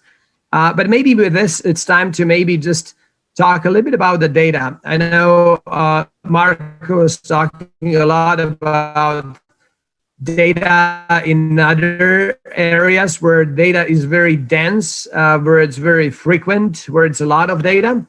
But typically we still don't have, a patient, even though like in some examples, you might have like monitoring more or less constantly of patients, but often they come in spurts. You get a scan here a couple of months later, and maybe a year later, which with a lot of dense data at that time points, but it's not like continuous series. So I wonder, from that perspective, Marco, in terms of opportunities, or people interested in data sciences that would be interested in a new challenge of data that's a little bit different, medical data. You said like you haven't really collaborated, but how do you see opportunities and also some just theoretical challenges, for people that like to deal with new class of problems? Yeah. In addition to existing that we already heard, segmentation, automatic planning, etc. Yeah. So what I would suggest, and this was something which we were planning, but we didn't get approved the project with Topolshica, right? So just to transfer the solutions which are currently used in factories and transport it into the hospital environment, right? Just to redefine some of the concepts, but generally the solution would work out, I guess, pretty well, but at the moment it's not happening much. So this would be, I think, the first step, really. So to understand these complex organizations like hospitals or factories or some others, right? They live on many layers, right? And they operate on many information systems, and data are coming from all over, and they are typically first not integrated. They are not understood properly, and certainly if it's not integrated, then you cannot even do any follow-up steps, right? So my suggestion would be, let's first test what's already out there, which is even Slovenian technology, on the actual real-life hospital example. Right, so this would be the step number one. In the meantime, right, so I think the more like the technical side of the team, and this is pretty important, although sometimes underestimated, would actually learn what else could be done in the field of medicine, right? So, for instance, when we started working with factories and some other environments, first we said, okay, let's step in and we will solve the problem, and then we'll move further, right? No, the technical part was the easiest. The more problematic part is to understand all these hidden complexities, which is typical or informal complexities, which appear in this kind of medical environments, or for the same matter, in factory environments, right? And this took us most of the time, actually. And this is also the reason why these technologies didn't come yet into some other environments, as, let's say, factories. There was lots of investment in this. That it's kind of clear why this happened there, right? But in medical environments or maybe some others, simply there was no proper investments, I guess, in this. So to your point, right? So I think the first step would be, let's deal with kind of what's manageable and what's possible to do in a kind of fairly short term, and then in the meantime learn about other possibly complex problems which appear and which are not even addressed or even identified yet. So this is in my talk I was mentioning, but I didn't go too deep into this so-called unknown unknowns, right? Region, right? So this technology can also identify not just that it provides answers, it can provide questions, relevant questions for the people which should be answered as well, right? So these technologies can go that far as well. It's just, both sides, so the AI and the domain experts need to be close enough, I guess. And I guess you're summarizing that there is a lot of tools that exist that might be solutions that are already right there, but just like getting together with the people who are domain experts and know what the problems are could relatively quickly lead into more opportunities, but also more challenges. But one thing you see, tools exist for, I would say, narrow AI. I'm not sure. I was not present on for the whole event, right? So, but in AI, we split AI into so-called narrow AI. So this is all the tools you can download for free and so on. This would be deep learning and so on, which it's solving very hard problems, but narrow problems, right? What I was talking about is digital twin. This is not narrow anymore. It's a holistic system, right? Which has lots of components, right? And this AI is kind of gluing together the whole thing, right? So, and here the tools are not available. If you try to buy the tool, you wouldn't get it, right? Yep. Yeah, it seems like radiology and radiation oncology would be a good proving ground for your technology. And, I mean, for two reasons. One is that in radiation oncology, we see the patients multiple times. And so you get instances of the patient over time that you don't get hardly anywhere else in medicine. And radiology, you just have such a rich environment, just so much data that I think, I think your algorithms need to have some focus. And this is these two areas are the most data-rich parts of a hospital. Yeah. I believe, yeah. But for instance, me as an AI person, I have no know-how about this. Yeah.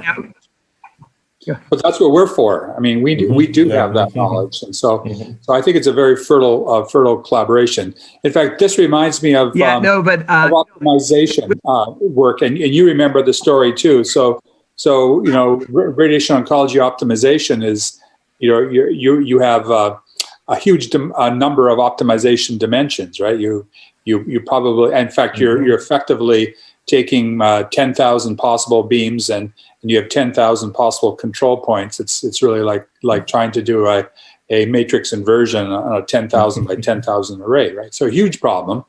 And so the optimization people decided that this was a great large-scale problem, and they actually they chose radiation therapy optimization for about 10 years as a really well-defined, very large-scale problem for optimization research, and did a hell of a lot of work on it.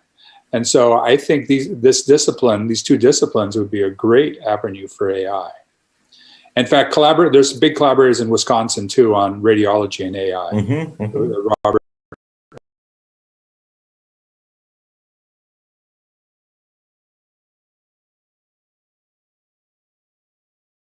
Fantastic discussion, and I think we clearly identified, and something that I don't want to forget, I think it's the role of industry that I think we should also address, which I think is critical. And I think Rock more than anyone, and of course we have Mark. Kristen unfortunately had to step out because of family obligations. Can attest that I think in order to move something forward in medicine that really hits the adoption, really needs to get industry engaged. So how in a center like this, industry should be integrated and collaborated, and just thoughts on that. So I think you start by having the will to work together, right? And that's the first thing. So at the highest level, for example, in the university and the hospital, is that the industry is not the enemy; they're the friend, they're the partner, and so that's a very good attitude to start with. If you don't have that, you have a big problem. So you need to work on the IP issues. You need to work on conflicts of interest. In fact, don't call them conflicts of interest. Call it conflict management, because anytime you get two people together, you have a potential conflict, right? You always are managing it. We're doing all the time. You manage conflicts every day. You just don't realize it. We need to do the same thing. Conflict, quote, conflict of commitment, or authorized commitments for faculty to spend time with industry. And industry giving time for people in their companies to spend with academics. That's when you're going to really get strong partnerships. Yeah. No, and I think we've seen it. How getting industry involved with I just remember at times of Tomo, if there was no industry, if there was no collaboration between science, your clinical like Minesh and then company Tomo would never see the light of clinical adoption. And I think that's really it takes the infrastructure, but also take that. Yeah, I like the following analogy. I use it a ton. So imagine that you're a civil engineer, and your goal is to build the most beautiful, most efficient, strongest bridges in the world. That's your thing. And wouldn't it be great in the engineering school if there was a bridge building company that you could work with, right? Well, that's what we have in medicine. That's what we have in medicine. We actually have, if you like, industry embedded inside the university. It's called a hospital. And so the people that are working on research really have that bridge building company inside their, or next to their department. So that's why it's such a fertile avenue for industrial and university collaboration. Hospitals are really the key because, in fact, they are industry. In the U.S., they're in fact, many ways treated like industry, and they have to make profits and all that kind of stuff, right? But in Europe, it's probably even a better situation because I think they don't quite behave in the greedy sort of way of as American hospitals, and are looking for more altruistic. And I think you really highlighted, I think a key point is that, you know, a center like this has to be intimately integrated with the hospital and academic environment. So, which means like physical proximity, but also integration on any level, because people have to be, you know, like dual appointed. They have to have, they have to feel welcome, you know, that's their part of their institution, that's part of it. So because we are not running out of time, we still have a little bit of time, but I'd like to maybe open just to everyone for suggestions how we should move forward. I think, you know, Thomas, you were wonderful saying, you know, some of, things that would be opportunities, some of the potential barriers. I know we were talking, you know, certain things that Heidelberg is not anymore what it used to be. So, it's part of also challenges. But before we even go that far, is, some of the things to think about now as we're thinking this, but also some of the next steps. So what are everyone's thoughts that, what should be the next steps? We clearly talk that we should, identify the network of everyone who would be potentially interested. Obviously, there would be secure support from, broad the government, like the funding, etc. What are some also important steps? Which part of this was exactly this workshop that we wanted to start with a brainstorming, like big vision, and then say, okay, how do we make this reality? So how do we go? What are suggestions for next steps?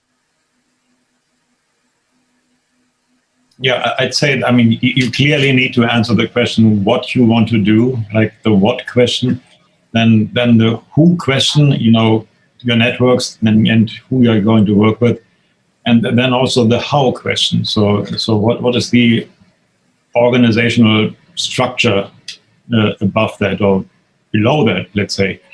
And that, since you mentioned the Heidelberg story, I mentioned that, and we both mentioned it. So like it is critically important because there will be frictions that unavoidable, right? So if you have so many institutions involved, you need a good sort of leadership supporting structure that manages frictions. And so otherwise there will always be tendency for people to, do their own thing and be less collaborative. So I think you have to think about leadership at an early point.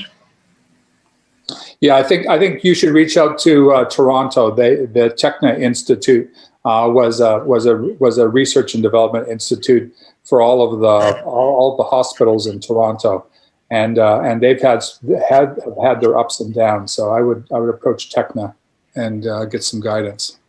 And we know some good friends that ran Techna too. Yes, we do. Yeah. David would be phenomenal to tap into. So now maybe to the Slovenian side.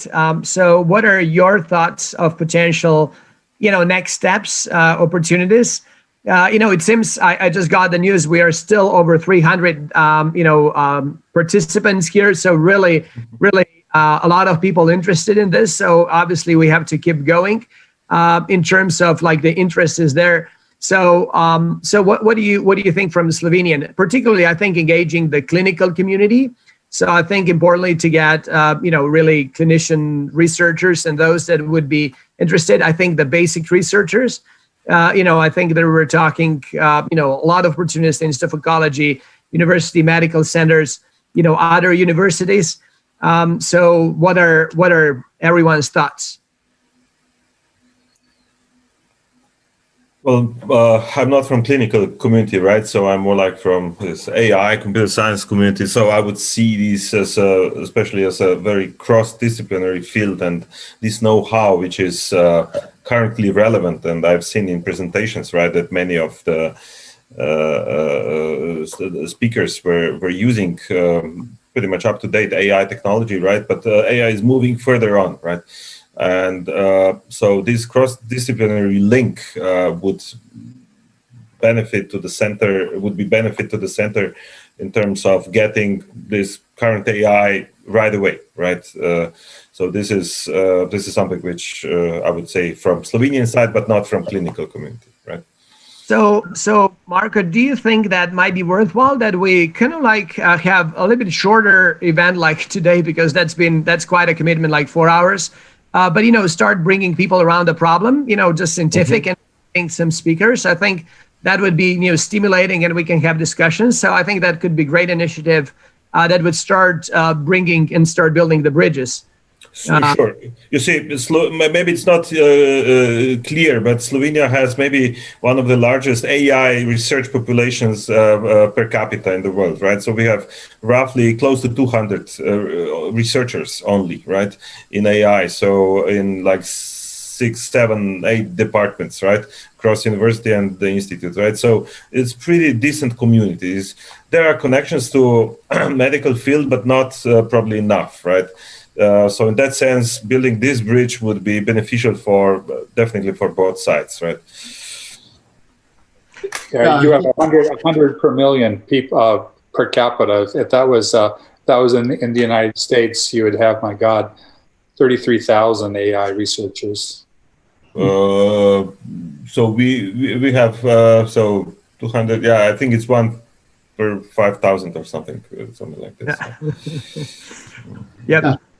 I think it's really, one can see that it's very interdisciplinary field, but in the end, any medical research has to involve clinics. And I think that's the major obstacle. Of course, it depends on the country, but in Slovenia, I had experience because we bought the first tomograph together with the clinical center. And then we were pushed out. How can you do research when there are so many patients waiting? So, the main problem is that we don't have enough medical doctors.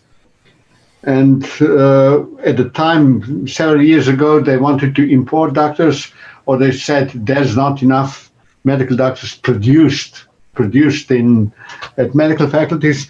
But the fact is that when we produced a bit more medical doctors, they didn't get jobs. So, it's really, we can discuss a lot in research, but without a global, in Slovenia, global view of the whole medical situation, it's very hard to do anything. If you look at Ministry of Science and Technology, they have no connection to the Ministry of Health and nothing with finances. It's a bit of lack of goal. If you don't have a clear goal, it's very difficult to proceed. You can have many individuals, they have internal motivation to do something. But to do something as really a team, an organized team, you have to get support in the whole community. And it's very, very difficult to achieve that. Thanks very much. Dushan, Robert, sorry to jump in, but go. Something that really challenges me, Dushan. And I'm having this discussion, many times in Slovenia. Can we do it ourselves, or do we have to rely on the ministry and the society and the community?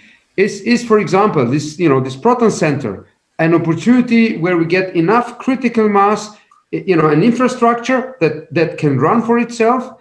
It will treat patients during the days, or this 16-hour shift, and then we have time to do research. And can we show to the others, this is the way to do it, instead of waiting for somebody else to never do it? Sure, we can, but actually the money is behind everything, If you don't get any funding for joint ventures, it's hard to proceed. But if you have funding for a center, we can do that without any ministry, that's for sure. But you have to have funds. Yeah, but it is.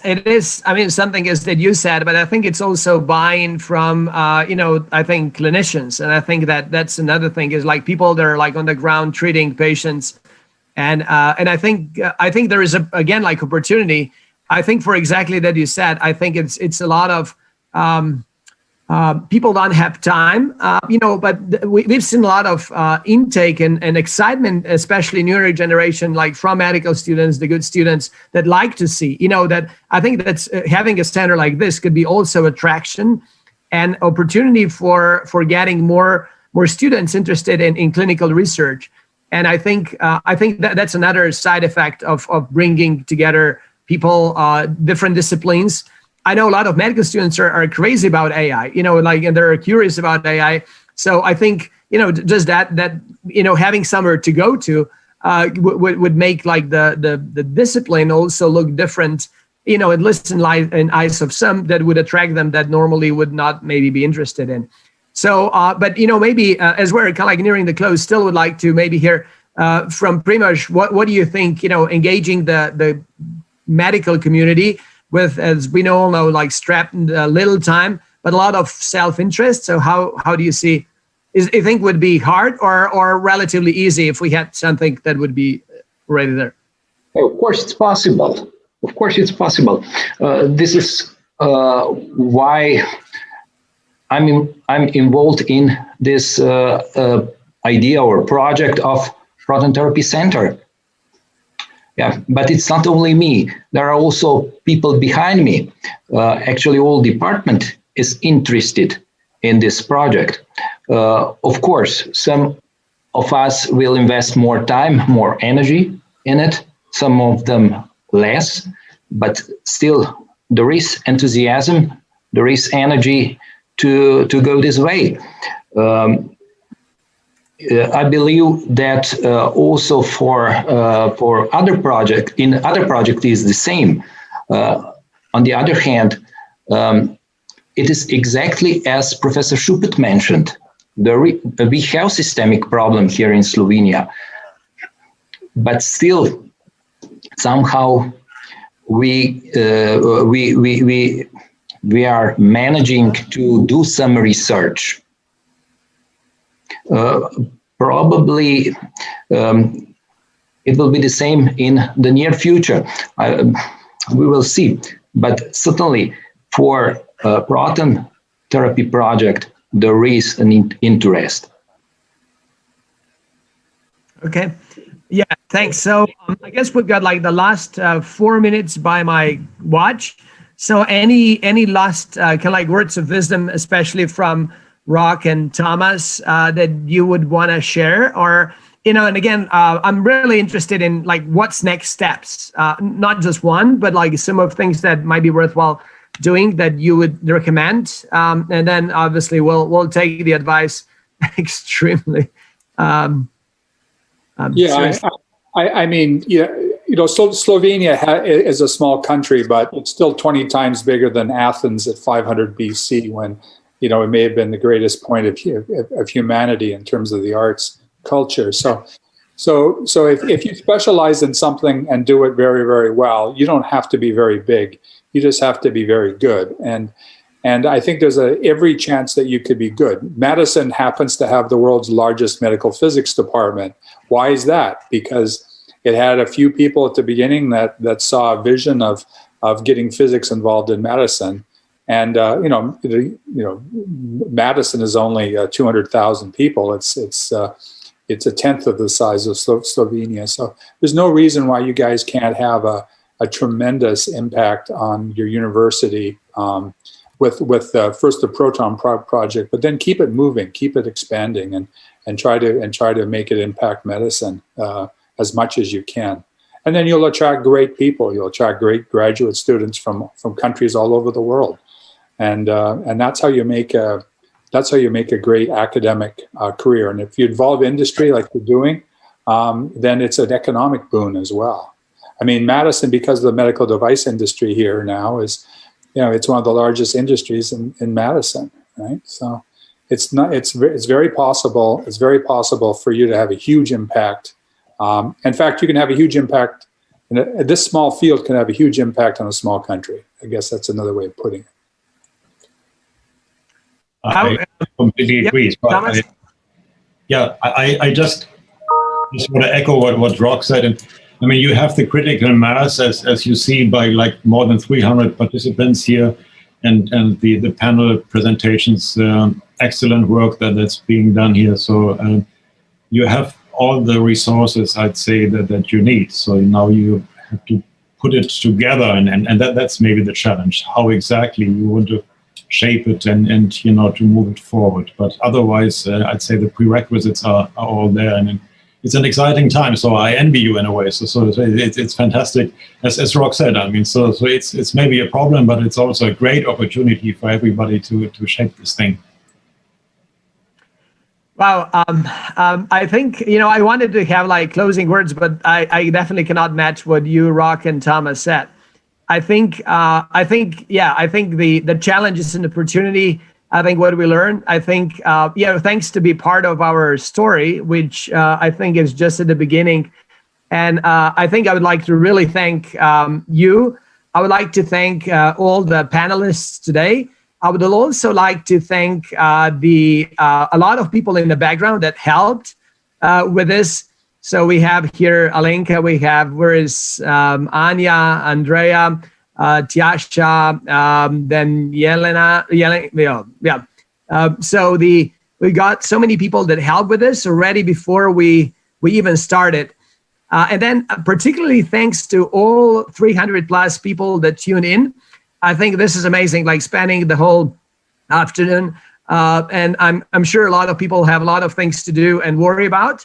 But I think we are really just the beginning of exciting stories. So thank you so much, and watch out the space for more things to come. Thank you, everyone. It was a lot of fun. Thank you. Thank you, everyone. Thanks, Yadra and Anya, for joining. Now it's the whole team. Thank you. We support Mark. Bye. Bye. Bye.